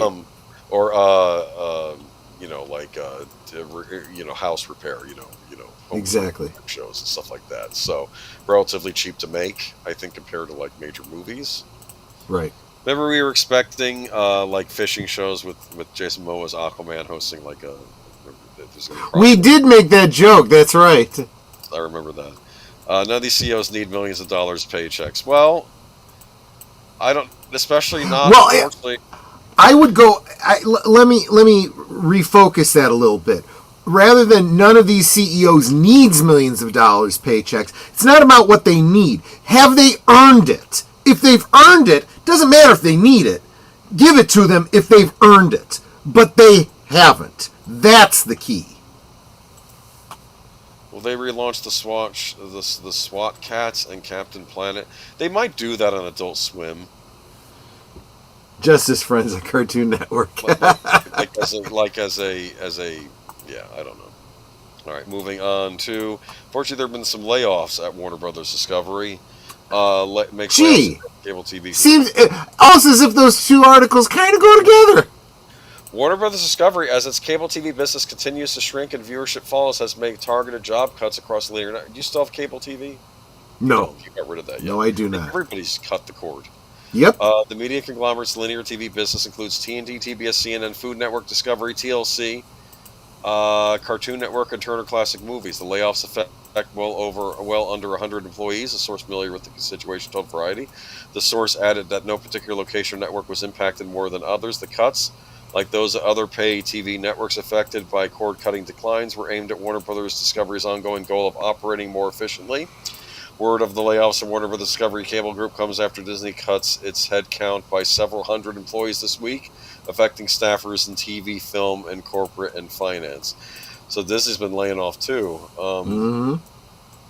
Yeah, we were talking about that last week. This year's annual stockholders meeting, Warner Brothers Discovery investors delivered a symbolic shot across the bow. Yeah, they mentioned that they voted down a non-binary advisor measure to approve a 2024 pay packages to Zaslav, who compensates in last year's total of $51.9 million. Yeah, they're not giving money until. Nope. Okay. This is the big one. I do want to make a shout out to Geek Flag for bringing this to us, and I know that Midnight's Edge was talking about this week too. Apparently, Disney claims they don't have the money as streaming label is dead. Yeah. Streaming label dead. Disney Plus may be racking up millions of new subscribers, but a recent behind-the-scenes comment from the Walt Disney Company is prompting a fresh scrutiny of its long-term streaming ambitions. As streaming platforms evolve, so too does Disney's internal messaging, and it's not all encouraging. According to BBC, the firm reported stronger than expected earnings in May, with overall revenue of $23.6 billion for the first 3 months of the year. That was 7% increase from the same period in 2024. Much of that growth, the report states, came from Disney Plus, which added over 1 million new subscribers. Variety added that operating profit in Disney streaming business jumped for the first 3 months of 2025 as Disney Plus unexpectedly added 1.4 million subscribers in that quarter. The platform now serves as 126 million global users as of May 2025. Want to offer anyone advice? If any of you want to own classic Disney movies on Blu-ray, check out eBay listings. You'll be surprised how low they are in price right now. I think a lot of families or whatever, they're junking their collections because they think we got it all on Disney Plus. Why do we need the physical media for? They're going to regret that someday. But if you want to pick it up now is the time. Variety added that operating profit in Disney streaming business jumped for the first 3 months of 2025. The heart of the platform franchise content and original series that made cornerstones of Disney Plus, particularly for titles such as Marvel and Lucasfilm, The Mandalorian helped define the platform in its early years, and in 2020, Andor concluded second season, closing the chapter on a critically praised series that explored the rebellion's roots. But the real news came not from the screen, but from behind the camera. This is the big one. In a revealing conversation with comicbook.com, Andor creator Tony Gilroy discussed the show's creative latitude and the financial tensions shaping its production. I mean, for Disney, this is a $650 million. This is $650 million for 24 episodes. I never took a note. We said F the Empire in the first season. They said, "Can you please not do that?" He recalled. Oh, I guess that was a line of dialogue. Okay. Yes, exactly. What are you doing? I know. We said that at the same time. We said that at the time. Why did they just go the Battlestar Galactica route, make new fake cuss words? I know. They already have McClunky floating around out there. In season 2, they said, "Streaming is dead. We don't have the money we had before, so we fought hard about money, but they never cleaned anything up. That freedom comes with responsibilities." Fans react to streaming is dead remark. Gilroy's comment about Disney's leadership declaring that streaming is dead ignited a conversation online. Reddit users debated whether the comment was an exaggeration or reflection of deeper changes in viewer habits and financial priorities. One user, Butterscotch Exactly. I'm sorry. No, don't be sorry. I think that's meant to be funny. That's a good name. Offered this take. It doesn't seem dead to me, but it does seem like it has come to a point where people cycle what services they use because there are so many and they keep raising prices. Yes, people can't afford to be subscribed to 20 different streaming services. Right. It's getting more expensive than cable. Running from. And we all said this back when they first started these streaming wars. We said this is what's going to happen. People are going to choose, and they're all going to lose. But nobody listens. Listen, Disney was one of the ones we got rid of just because they don't put out a lot of content we're interested in compared to all the others. Easier just to wrap it for a month every now and then. That's what we call churn back when we first remember when we first started streaming. We were talking about the streaming wars, and now I feel like the streaming wars are kind of ending with a bit of a whimper. Yeah, well, they kind of ended back when we were talking about them. We predicted what was going to happen, and it has happened. Because let's see, basically HBO Max, Warner Brothers is in a disaster because the cable thing is they were big with cable and they're losing that revenue stream. They lost the NBA. Mm-hmm. I assume HBO Max, they could always spin it was, well, we always had an online version of HBO, so that's just what this is. Or you could get it on cable, or you can subscribe through HBO Max. And now, apparently, according to Midnight's Edge, they are selling their content to other streamers like Netflix and other places. Yep. Which they had predicted a long time ago they would start doing, and here you go. So they're probably going to go the Sony route, but they're not in as good financial shape as Sony. They're not, even Paramount's in better financial shape than Warner's. That's why I don't know what the end game is for Warner's at this point. I'm not saying this with glee. There too many mistakes were made even before Zaslav showed up because I don't know. I mean, we have Superman coming out, right? Oh yeah, that's going to be a blockbuster, right? I'm being sarcastic because I don't believe it will be. We don't know. Maybe. Anyway, road ahead. Even as Disney Plus pushes forward with new content, the company's internal messaging suggests a more restrained view of the future. Yeah, they're not going to be spending $650 million on a streaming series. This will not happen. Right. While streaming continues to be central to Disney's media strategy, cost concerns and shifting audience behavior are prompting new realities behind the scenes. let's look back to the days of Star Trek: The Next Generation. Okay. Remember Star Trek: The Next Generation? Yeah, we could almost do a good old days about it. We should at some point. That might be a Friday stream topic, actually, but there's a lot to talk about there. But the point is that did a season of Star Trek: The Next Generation cost $650 million? Did it even cost half that? Yeah, they were on tight budgets, and they had to find ways to. And they made it work, didn't they? They did. You can They still did. watch the episodes today. They're classic fun, even though they're remastered. The remastered versions are retaining the original effects as close Yep. as they could. Because I was watching some episodes recently, and it still holds up. And they worked with what they got, and they made something special out of it. Yeah. And streaming needs to do the same. The trouble is, streaming is acting like you'll get these series that have, Avengers-style budgets, and they didn't even have physical releases ready for these series. They finally begrudgingly released like Andor on Blu-ray like last year, I think. The first Well, season. because they are so cash poor, they need to make money somewhere. They want to be able to embargo this stuff and say you can't have it unless you subscribe to our service, and people are like, well, then we won't have it. We don't care that much. The streaming war is over, and nobody won. We see the streaming platform stop being carried on stretchers to the digital mash unit. What's funny was I think Midnight Ed said somebody won. It was Sony, but they won by not taking part. Yes, exactly right. I think that was someone on Midnight's Edge, probably Tom Connors. Andre, yeah. Yeah. HBO Disney used to make $80 on VHS copies. Look at that. Yeah. On their classic animated movies, they made $60 DVDs and shows and movies, and how much they are charging for the streaming service. Well, it's just, I don't know. I mean, I'm trying to remember back. The DVDs, I don't think were that much. I mean, they were maybe like 25, I think. But it might depend on where you lived. I don't know. I'm trying to remember back in the day. Moving on to Split Fiction. This is a video game that came out a little while back. I don't know much about it. I know that that's a two-player game. One person plays as a science fiction writer, the other as a fantasy writer, and I guess they use their knowledge to traverse these worlds, I guess, to survive. Interesting. I guess. So yeah. I don't know.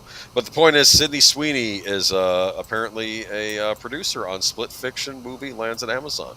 Film adaptation of the hit video game Split Fiction, starring Sydney Sweeney and so she's starring it. Okay, directed by John M. Chu, has landed on Amazon MGM Studios. Variety has confirmed.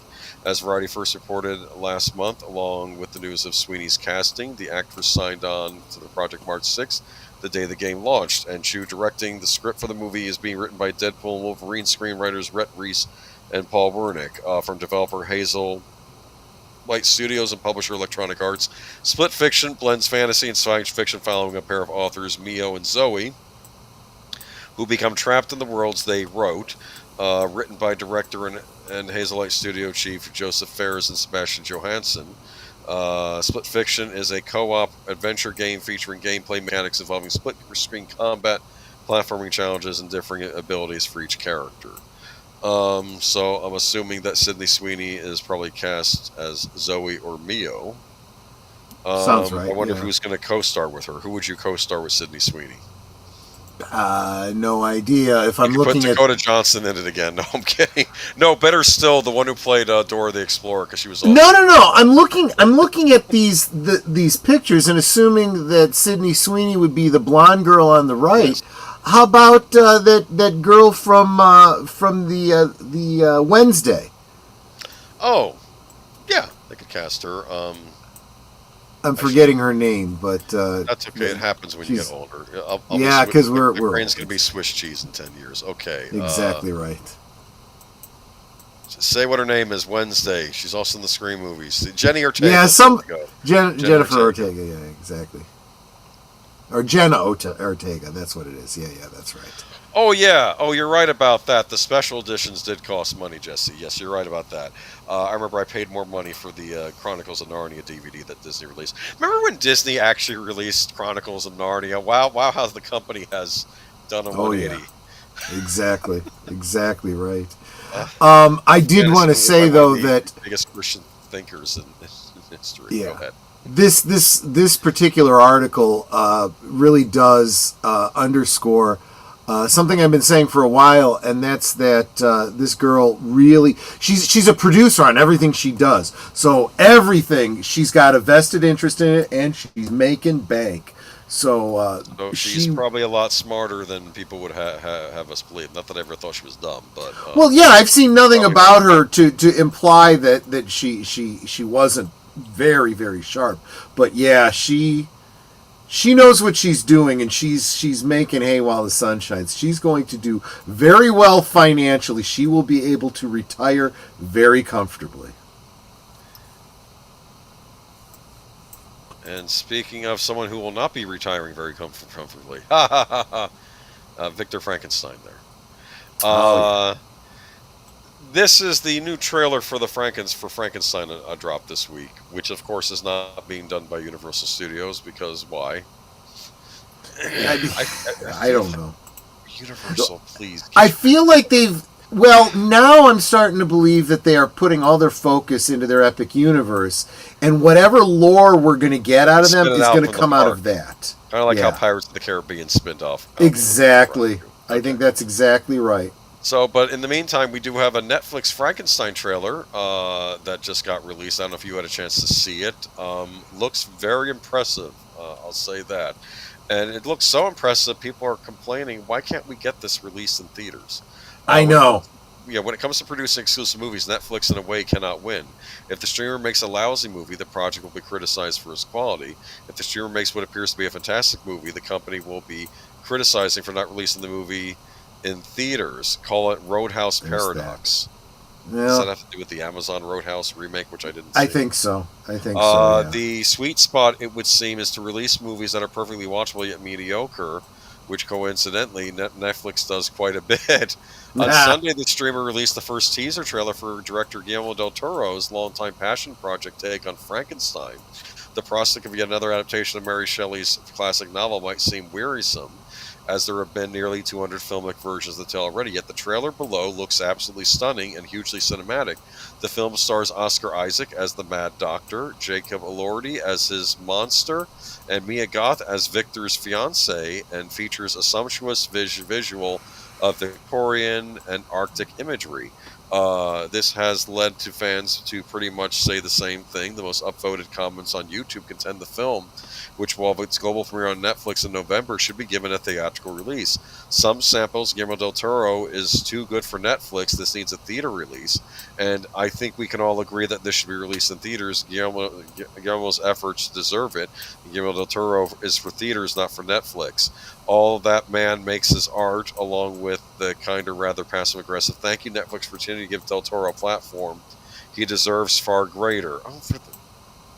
It's like they can't win. Okay, the irony, as the last comment hints at, is that Netflix did what other studios did, not by funding the project, and it's not like others didn't have a chance. This film is the Best Picture. This is a film that the Best Picture winner for 2017, Shape of Water, has apparently been on the record for saying would kill to make since 2007. Back in 2016, he elaborated his passion for the project, an interview with Den of Geek, and how he plans to include parts of the novel that are typically left out of other adaptations, such as its framing device, which includes the North Pole sequence. So in a sense, even though the story has been adapted countless times, moviegoers who have seen some of the most popular adaptations of the book might have never seen the real, at least whole story, because to this day, nobody has made the book, but the book became my Bible because what Mary Shelley wrote was the quintessential sense of isolation you have as a kid, he said. So Frankenstein to me is a pinnacle of everything, and part of me wants to do a version of it. Part of me has far more than 25 years chickened out of making it. So far, chickened out of making it. I dream I can make the greatest Frankenstein ever, but then if you make it, you've made it. Whether it's great or not, it's done. You cannot dream about it anymore. That's the tragedy of a filmmaker. You can dream of something, but once you've made it, you've made it. Unless you're George Lucas and keep fooling around with the movie. I'm kidding. After you've made it, I'm sorry. Or on a nicer note, that does sound very, very much like something I would expect David Lynch to say. You know, I think it has that sensibility to it. Yeah, well, he's one of these auteur directors too, much Yeah. like a David Lynch. Yeah, yeah. Frankenstein is an amazing book. Yes, I've read it.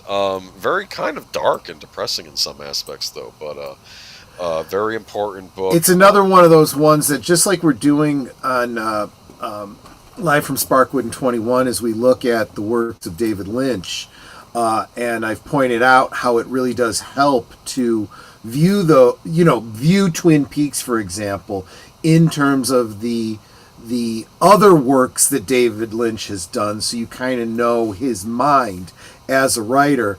You could do the exact same thing if you know the history and the story behind Mary Shelley, and you superimpose Frankenstein, the Modern Prometheus, onto it. You get a much richer understanding of it. Yes. Oh, definitely. The Modern Prometheus is the subtitle of that, right? Exactly right. What I wanted to mention, though, I don't know why Netflix doesn't try doing these as Fathom events, or like Regal does their Fathom events, like Sure. they'll do like a one night only event. Why couldn't they do that for this, but nationwide? So you go there a couple nights of a day of the week, go there, maybe get a free poster of the movie as a freebie with it, because you might pay a little more for a Fathom event. You get to see it on the big screen. What do you think? I don't know. I agree. Jesse Guajardo says he needs to make a badass Dracula movie, Mummy movie, and werewolf movie. Yeah, I think Universal really missed their opportunity with him. He wanted to do Creature from the Black Lagoon. He wasn't allowed to, so he just went and made The Shape of Water. And it's like, you guys don't know when you have a good thing knocking at your door, Yeah. But the trailer looked good. It looked really creepy. I didn't get to see the monster too much, though, because, like, of course, you see where Victor is demonstrating something before the medical board, and it looks rather disturbing. Welcome, FKHC 2005, otherwise known as Tim. But the trailer looked good. Oscar Isaac looks great in it. I'll give it a look once it comes out. They had another movie too, which was about Edgar Allan Poe helping to solve a crime. It was called The Blue Eye. The guy who played Batman was in that as well. Christian Bale. I was just gonna say, who hasn't played Christian Batman Bale, at this point? the one who says, "Jeez," with the really low, horrible exactly. voice, which was the one mistake in those movies. I know you'll probably say there was more mistakes, but I like the Dark. There was a lot of mistakes going around, but you're not wrong. Anyway, I will say Christian Bale's Bruce Wayne in that, though. I remember in The Dark Knight when there's a wonderful scene where you see like him going to like a secret compartment after the Joker's like holding the party hostage, and they're two of Bruce Wayne's rich friends are out there. Oh, look, Bruce Wayne, he has a safe room, and then he shuts the door behind him. He's like, yeah, because they thought he was running to a safe room, not that he was running as to become Batman. You know what I mean? Right. They thought Exactly. Out of the safe room. It was a neat little cover thing, like he was being a selfish rich right. twit, basically. He couldn't make Creature from the Black Lagoon, so he made. Yeah, there was. He's not wrong. It was basically, yeah. I have mixed feelings about The Shape of Water. Yeah, there was some weird stuff in that. There was one scene in it though where the guy's trying to buy a car and the guy says, "You're a man of the future," when he's going to buy his new car, and I just busted out laughing. I don't know why. I want to be a man of the future too, driving some cool automobile. But anyway, right. Moving on. Anyway, Frankenstein looks interesting. Okay, here we got the dark story of the night under a Misc section. What is going on here? Jonathan Joss, King of the Hill actor who voiced John Redcorn. Remember John Redcorn, yes. Right? King of the Hill. Right. Yes. Perhaps a supposed father of a certain character on the show. I don't know. Anyway, dies in shooting at age 59. Jonathan Joss, an actor on King of the Hill, who voiced John Redcorn, died in a shooting on Sunday. San Antonio police confirmed to Variety. He was 59. San Antonio officers were dispatched to a shooting in progress at a home on Sunday night around 7 p.m. when they Arrived at the scene, they found Josh near the road after he was shot multiple times. The officers attempted life-saving measures until medics arrived, but Josh was pronounced dead at the scene. The shooter fled in a vehicle, but was detained by officers a block away and booked for murder. The investigation is still ongoing. TMZ, which broke the news, reported that Josh was shot by a neighbor after a disagreement. In a statement on Josh's Facebook page, his husband, Tristan Kern de Gonzalez, said that Josh was murdered by someone who could not stand the sight of two men loving each other. My husband Jonathan, Josh, and I were involved in a shooting while checking the mail at the site of our former home. Home was burned down over 2 years of threats from people in the area who repeatedly told us they would set it on fire. We reported those threats to law enforcement multiple times. Nothing was done, de Gonzalez wrote. Throughout that time, we were harassed regularly by individuals who made it clear that they did not accept our relationship. Much of the harassment was openly homophobic. When we returned to the site to check our mail, we discovered the skull of one of our dogs, and its heart is placed in clear view. This caused both of us severe emotional distress. We began yelling and crying in response to the pain of what we saw. While we were doing this, a man approached us. He started yelling violently. Hopefully I can read all this on YouTube. Okay, homophobic slurs at us. Then he raised a gun from his lap and fired. Jonathan and I had no weapons. We were not threatening anyone. We were grieving. We were standing side by side. When the man fired, Jonathan pushed me out of the way. He saved my life. Josh voiced John Redcorn from Season 2 throughout Season 13 of King of the Hill, and already recorded lines for the upcoming revival of the popular animated series. He'll be seen in Episode 2 of the show's upcoming Season 14 and probably more episodes beyond that. Josh took over the role from original actor Victor Aaron after he died in 1996 in a car accident. Josh was most recently seen in public on Friday during a King of the Hill reunion revival, which I think we're going to get into. Yeah, we're going to get into that a little bit more in a bit. Yeah. King of the Hill was created by Mike Judge and Greg Downes in 1997. On Fawkes, it ran until 2009 and aired more than 250 episodes. More than a decade later, revival of the show is set to premiere on Hulu on August 4th. It was revealed last week. I remember with he also appeared on shows like Tulsa King. He was on Tulsa King. I didn't know he was on Tulsa King. I wonder who he was on Tulsa King. He might have been one of the characters that got shot on that show. All right. So moving on to This Is So Sad. Even if he was a bad neighbor, he didn't deserve. Well, no, obviously not. Yes. Right. I'm trying to figure out. That was disturbing with the dog.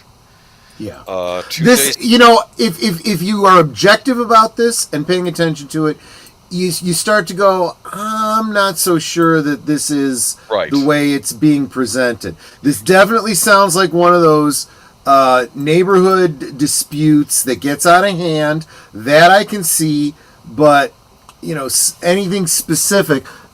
If you're going to make those kinds of claims, we need to see the proof. We need the receipts. Or at least we haven't seen the proof. Show it to the police so they can confirm. Yeah. It's almost reminded me of Unsolved Mysteries. When we would watch episodes of Unsolved Mysteries, and there would be all this weird stuff. You're like, well, did that happen? Did this happen? Like, yeah, exactly. The witnesses getting all this right. A few hours before, but this is 2 days before he was killed. Jonathan Joss crashed a King of the Hill panel. This is the next article. I'm keeping the same picture. A few hours before I was scheduled to moderate King of the Hill reunion revival panel last Friday at Austin's ATX TV Festival, I got to watch the first 2 episodes of the series' highly anticipated upcoming return. Most of the show's main characters are back, but have aged since we last saw them in 2009. Hank and Peggy are retired, and Bobby is now a successful 21-year-old sushi chef. That makes perfect sense, actually. Yeah. Bobby would be a sushi chef. I can see that. He probably makes a good living at it too, actually. So, I'm not gonna pick on him. It was something that his dad probably wouldn't approve of, but he can't disapprove of it at the same time. You know what I'm saying? Right. Hold on. So let's move up. Like, it's one of these things that's not really offensive, but is anyway. Let me get into this. Sorry, I lost my place. Anyway, that's where I was commenting. Hold on. Sorry about that. Lost my spot. So anyway, oh, for the love of Mike. Sorry. Sorry. Okay. Among the supporting characters in episode 2, we see neighbor Nancy Gribble, as well as the object of her not-so-secret love affair, John Redcorn, voiced by Jonathan Joss. Gardner and Joss weren't included on the ATX panel, as it was meant to be a small gathering led by the creators, Mike Judge, also the voice of Hank Hill and Boomhauer, and Greg Daniels. Also on stage were just 3 additional actors, Pamela Adlon, who plays Baba Hill, Toby Huss, who is taking over the role of Dale Gribble, and Lauren Tom, whose Connie had a prominent role in the new season. That's why Josh wasn't asked to be part of the panel, but apparently he was quite miffed about it. About 37 minutes in, I began to discuss the 2023 death of writer and star Johnny Hardwick, who had voiced the conspiracy theory-minded neighbor Dale since the show's beginning, and finding a replacement for Hardwick, Judge and Daniels decided to keep it in the family and tap Huss, who voiced Con and Cotton Hill in the show's original run, to take over as Dale.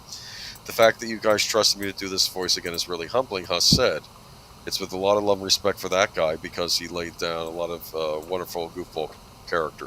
Character was a nut, but he had a lot of weird heart to him, and that's a credit to Johnny. We love our guy, Johnny. It's so sad he's not here. And then it says, at that moment, Josh leapt up from the audience and walked toward one of the microphones that have been set up for audience questions. Those mics weren't live, however, and we hadn't yet started that portion of the panel.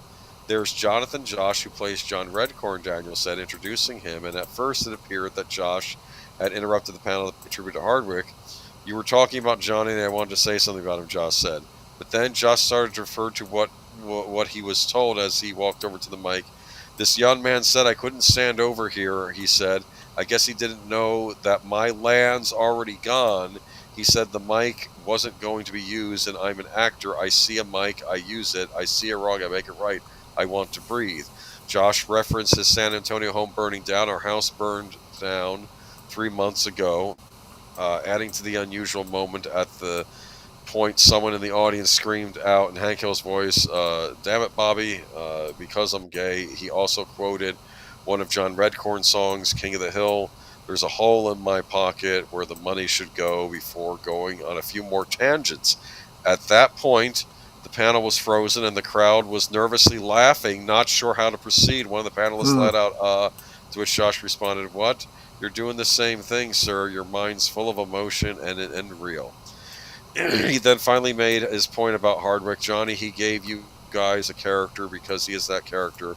He is that person. There was another pause, and Judge reintroduced Josh to the crowd. This is Jonathan Josh, voice of John Redcorn. At that point, Josh left the microphone and walked past the stage. It's unclear what happened after that, but Josh wasn't cut off by security or taken away at the moment. He walked away on his own accord. I think the creators were just trying to, they weren't necessarily trying to make a spectacle out of this. They weren't trying to, belittle him or anything, even though he wasn't supposed to be on the panel. Am I wrong here? No, from the description you've just read, that's how I read it too. And I'm sorry, I see all this, and I can't help but think there's more going on with this guy than just somebody who didn't like that he was gay. I'm sorry, that's not what I'm seeing. I'm seeing a man that has some very serious mental illness. And something's off about him, yeah. Something's off, yeah. And it doesn't make it any less tragic, but let's try to get to the truth. Let the police handle it. Is that show Hollywood Homicide still on TV? Was that the name of the show? I don't know. I've never heard of that before. It had. It's not my thing. I don't know. One of the actors who would always be in mob movies. He would always say, "Fame, ain't it a bitch?" He would start off saying it was all about actors who had been murdered and stuff, or crimes or something. And yeah, give it time, we'll get a new episode of Unsolved Mysteries with this guy's death being the first. Yeah, I wouldn't be surprised. Yeah, of the new show. Yeah. But yeah, this is kind of messed up, though. This is messed up. I agree. I don't know. So I guess we'll share more as time goes on. Did you have anything more to add to this? No. I just I feel like every time something happens, we have people with political bents that come out of the woodwork to use it to gin up whatever their agenda is. And unfortunately, there's people that won't bother to follow it, to find out that all of that was fugazi. Leave it to the police to investigate and come to their own conclusions on. All right. Exactly. And I'm sorry he's dead. It seemed like he was going through some troubles, and both, I guess, with his life and his maybe even his mental state. But Mm-hmm. I'm sorry he's gone. I guess they'll be finding a replacement for his voice at some point too. But yeah, okay. Just wait. They'll decide to replace him with AI. Oh no, no. Sherry Redstone reveals she is undergoing treatment for thyroid cancer. Thank you. This is kind of a huge thing because of all the other stuff that we've been talking about in relationship to her and business and whatnot. Look, markets fluctuate on the health of big investors. Yeah, Sherry Redstone, who for months has been leading the charge to merge Paramount Global with David Ellis and Skydance Media, has at the same time been fighting a more personal battle with thyroid cancer. A spokesperson for the 71-year-old chair and controlling shareholder of Paramount Global confirmed the news in a statement to Deadline. Sherry Redstone was diagnosed with thyroid cancer earlier this spring. The statement read, "While it has been a challenging period, she is maintaining all professional and philanthropic activities throughout her treatment, which is ongoing. She and her family are grateful for her and her prognosis is excellent." The diagnosis throws yet another wrench into the process of selling Paramount. The company built into... Hmm? That's what I was saying, yeah. The company built on the media empire in her late father's Summer Redstone after already broke saga. And the $8 billion merger Skydance proposed last summer had seemed likely to close early this year, but President Donald Trump then took legal action against CBS News over its handling of the interview with Democratic President National nominee Kamala Harris. They really have to get these news anchors under control. There's a number of articles that we just didn't get to this week where I definitely feel like that is happening. Yeah. People that are being suspended for going on political screeds, and the company is telling them no more of that. We're done with that. Lawsuit now mediation and a slow burn by the Federal Communications review of the deal have put a protracted limbo state. Just a number of voices have expressed the first public doubts that it will be consummated. And let me see. But yeah, she's fighting thyroid cancer. Redstone has been running national amusements and serving as Paramount non-executive chairwoman. In sending the key role, she has overcome not only the bias toward male executives of the business, but also her own father's doubts. After a period of estrangement, the two eventually reconciled years before Sumner Redstone died in 2020 at age 97. This is like a cable show, Yeah. Looking at it kind of, yeah, you're kind of right. But so I guess things are up for grabs, because I guess what is this? It's like anything. Like if weakness is seen in a leader, people try to take advantage, or they try to renegotiate and things like that. Real quick, I want to say hi to Mr. Duff 81. This place looks like a club full of bouncers. Who plays Minesweeper in the background? All I hear is clicking. Sorry, my friend. Going. Are you reading a screenplay? We are reading the article you see on the screen, and we're talking about it. Yes. So anyway, here we are. Any thoughts? Nope, not at all. I wish her the best. She is really the best chance that we have to see a resolution to the situation with Paramount and CBS, and if not her, I don't know who. Let me see here, though. The women of The View might get replaced because the producers and Bob Iger have asked them to tone down the anti-Trump, and they have firmly refused. Okay, yeah. Next article. Yeah, let me get on to that. All right. Next article is, of course, Sydney Sweeney. I think we blew it by not having her after when I was I thought I was pivoting when I was talking about her brilliant marketing, and Right. I thought we were going to go into this one. I guess I missed the opportunity. I can't have them always perfect. Yeah, so Sydney Sweeney's bathwater infused soap, created in collaboration with men's hygiene brand Dr. Squatch, has become an internet sensation and a collector's item. The limited edition soap called Sydney Sweeney's Bathwater Bliss was released Friday, June 6th, and sold out within minutes. This was in minutes. The product was priced at $8, and only $5,000 were available for sale. However, many customers were met with checkout delays of over 4 hours. Hours after the soap bars were sold, people began selling them on resale platforms like eBay and StockX, listing them for hundreds of dollars. The highest sale on eBay at the press time was $725. That's a huge chunk of change. You could have gotten a Switch 2 for that. While others have paid between $400 and $600 for the soap. StockX tracked average resale prices at $251, and by Saturday afternoon, the bars were reselling for upwards of $590 each. Each bar of soap includes a certificate verifying the use of Sweeney's actual bathwater, which was reportedly taken from a tub she soaked in for Dr. Swatch campaign back in 2024. That means the water's been sitting there somewhere for the better part of them. The medium grit soap contains shea butter, pine bark extract, exfoliating sand, and traces of Sweeney's bathwater. The company described the soap as having an earthy, forest-inspired scent featuring notes of pine, Douglas fir, and moss. Dr. Senior Vice President of Global Marketing John Luedecke called the concept bizarre and meant to get guys thinking more deeply about what they're putting on their bodies. Sweeney, who starred in the brand's ad last year, shared the announcement via Instagram. "You keep asking about my bathwater after Dr. Squatch ad, so we kept it," she wrote. "A very real, very limited edition soap made with my actual bathwater." Wait a minute. That's where all this started. I had actually forgotten all about that. Yeah, it was part of that campaign, yes. I had forgotten they had footage of her, like, taking a bath and talking, doing an interview or whatnot in the bathtub. That actually makes all of this make a whole lot more sense.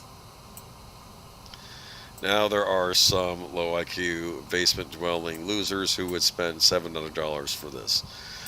Well, maybe they're going to try to sell it for $1,400 to someone even lower IQ. Yeah, see, that's what I was getting at too. I'm like, this is kind of marketing genius. It's ridiculous that there is a market for it, but it is the law of supply and demand, right? Okay.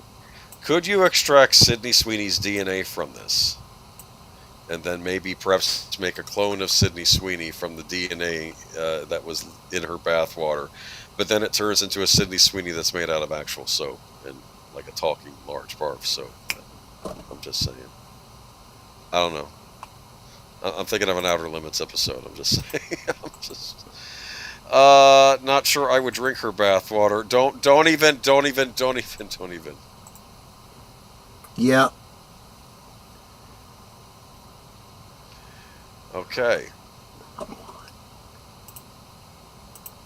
Yeah, we've blue wrenches. I need you guys right now because we're getting hit, and you guys have the blue wrenches for a reason. I need you to do your jobs here. Just exercise full discretion, please.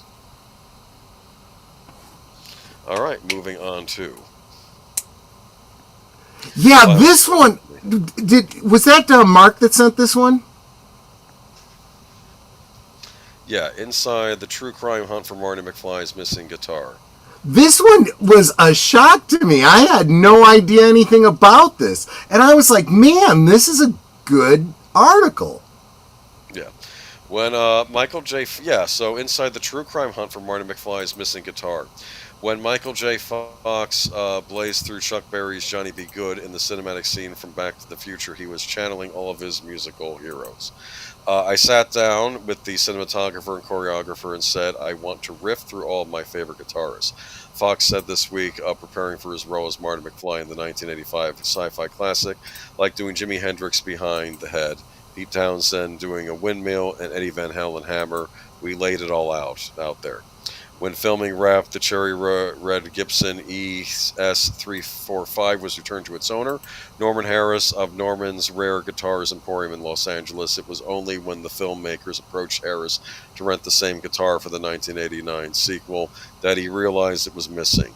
Doc Krotzer, a filmmaker, has spent the last 6 years chasing whispers and rumors of the guitar's whereabouts, with Marc Agnesi, a senior Gibson director. Kreutzer is directing a documentary about the search titled Lost to the Future. This is like a true crime investigation, and we're treating it with that seriousness, he said, from his home in Los Angeles, but fortunately, it's much more inspirational and uplifting, and there aren't any dead bodies. A team of guitar experts and private investigators has been assembled, joined by members of the cast including Fawkes, Leah Thompson, and Christopher Lloyd, calling on the public to send tips to a dedicated website. It's somewhere lost in the space-time continuum, Fawkes said in a promotional video featuring the trio. We need that guitar. Some leads have been discounted, while others have thrown up fresh lines of inquiry expanding as far as Brazil, Canada, and Japan. Like Kreutzer, Agnesi was inspired to take up guitar after watching Fawkes perform Barry's classic rock and roll song as a child. When I start talking to guitar players of my generation and Johnny B. Good, seen in our generation's Beatles on Ed Sullivan at the moment, Agnesi 42 said, referring to the band's American breakthrough appearance on the Ed Sullivan Show in 1964. That is when we all fell in love with rock and roll. Musicians ranging from John Mayer to Coldplay's Chris Martin cite the scene as inspiration for picking up a guitar for the first time. That character spoke to me and made me want to be a rock and roll singer and a time traveler, Fran Healy, the frontman of Travis, told the Times last year. Agnesi's fixation with finding the elusive instrument dates to 2009 when he began working on Norman's rare guitars. He spent untold hours searching through the hundreds of Gibson guitar cases stored in the expansive guitar shop's warehouse. Harris told Agnesi that he thought he had sold it to a friend who sold it to a woman who came back to a store years later and offered $1 million to sell it back, but that turned out to be the guitar used in the sequel. So they used a different guitar in the sequel when they recreated that scene. While the guitar serial number is unknown, it does have a unique feature that the filmmakers hope will confirm its authenticity: a solid inlay on the 12th fret, unlike the split ones that were standard on the ES-345 at the time it was made in 1960.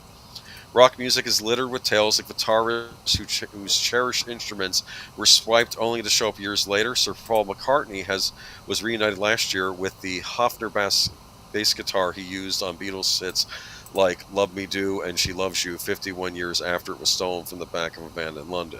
McCartney's bandmate George Harrison had two of his prized guitars stolen, a 1965 Rickenbacker and a 1957 Les Paul nicknamed Lucy that was gifted him by Eric Clapton. Harrison traded two of his guitars to secure Lucy's return after alleging it had been kidnapped and kept it until his death in 2001. 4 decades since the movie's release, the search will be featured in Kreutzer's upcoming documentary.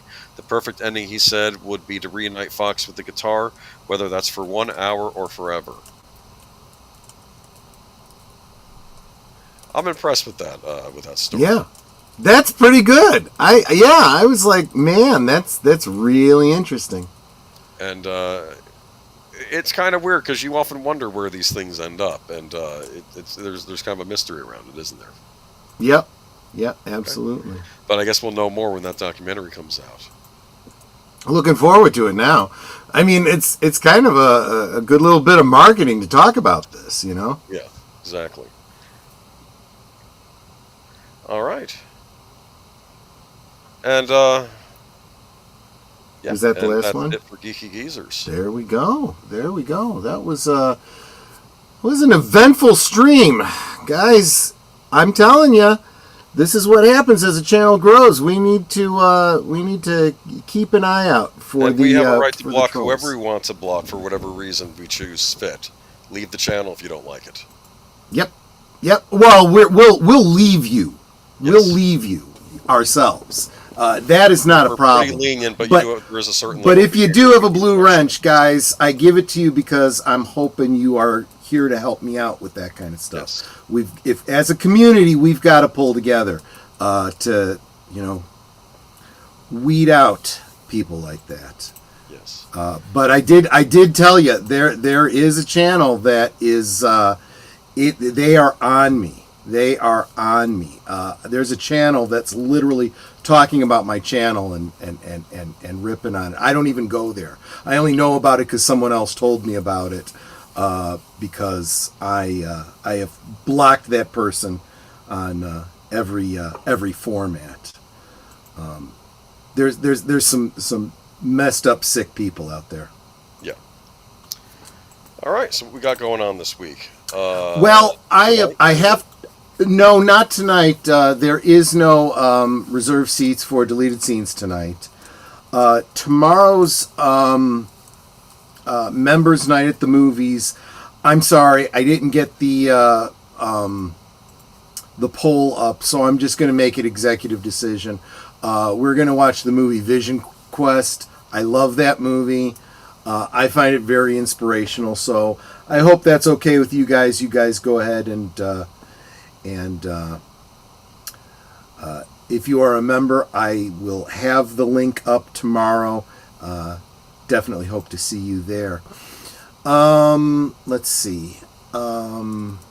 Tuesday, live from Sparkwood 21, you guys know we are doing the second half of the Spice Diver edit of Dune, followed by the next episode of Twin Peaks. Of Blake 7. Twin Peaks is live from Sparkwood 21, followed by Blake 7. Wednesday, Netter, you've got something going on Wednesday? Yeah, I'm supposed to be guesting on a podcaster show. I don't really have any real information to give. I know it's going to be the regular time, 9 Central. I don't know the topic. When I asked him what it was, he goes, "What do you want to talk about?" It's just like, So once she has a link for you guys, keep an eye on Netter's community tab. You'll find it there. Yep, and of course I'll be sharing it out on X once I get the information. Cool. Thursday, I'm trying to line up bringing James Reckert back for Thursday things. Obviously, we have technical issues to work through. If that pans out, we're gonna, try and do a very laser focused chat with him on Thursday on. And what was funny is that in the green room he was fine. As soon as we went on air, suddenly he started having all these technical difficulties. I'm not so sure. See, I looking back, I kind of realized that I wasn't hearing him, so I went live, and so I never really got a proper sound check from him. So I may have jumped the gun by going live when I did. So I will take responsibility for that just as much as anything else. That is Thursday, and then of course Friday. Friday, last call, special guest. I think a lot of you guys know him. Stark of Iron. He is a heck of a podcaster. I guested on his channel last week. I think it was last week. Maybe it was the week before. But anyway, he'll be on with us on Friday. Which brings us to Saturday. Saturday, I know that Big Al presents Films with Friends. It is the George Harrison film that I always confuse with the Leslie Nielsen film, the Dracula one.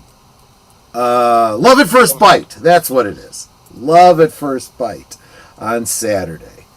And that, of course, brings us back around to Geeky Geezers on Sunday. Looks like Deleted has a stream. Tornado 2005. Tim Roth was good. Sin's Corner, talking about it on Monday at 7 p.m. Eastern. That's 6 Central. And there is the link. Oh, Jesse Guajardo said he hasn't seen Love at First Bite. I haven't seen it, gosh, I think since it first came out. So it's going to be effectively like I'm seeing it for the first time. Gotcha. But I remember it being funny, but I can't remember any of the details. I just can't. But Cool. There you go. All right. So that wraps us up for tonight. Hope y'all have a good week, but tune in throughout the week to see us some more. All right.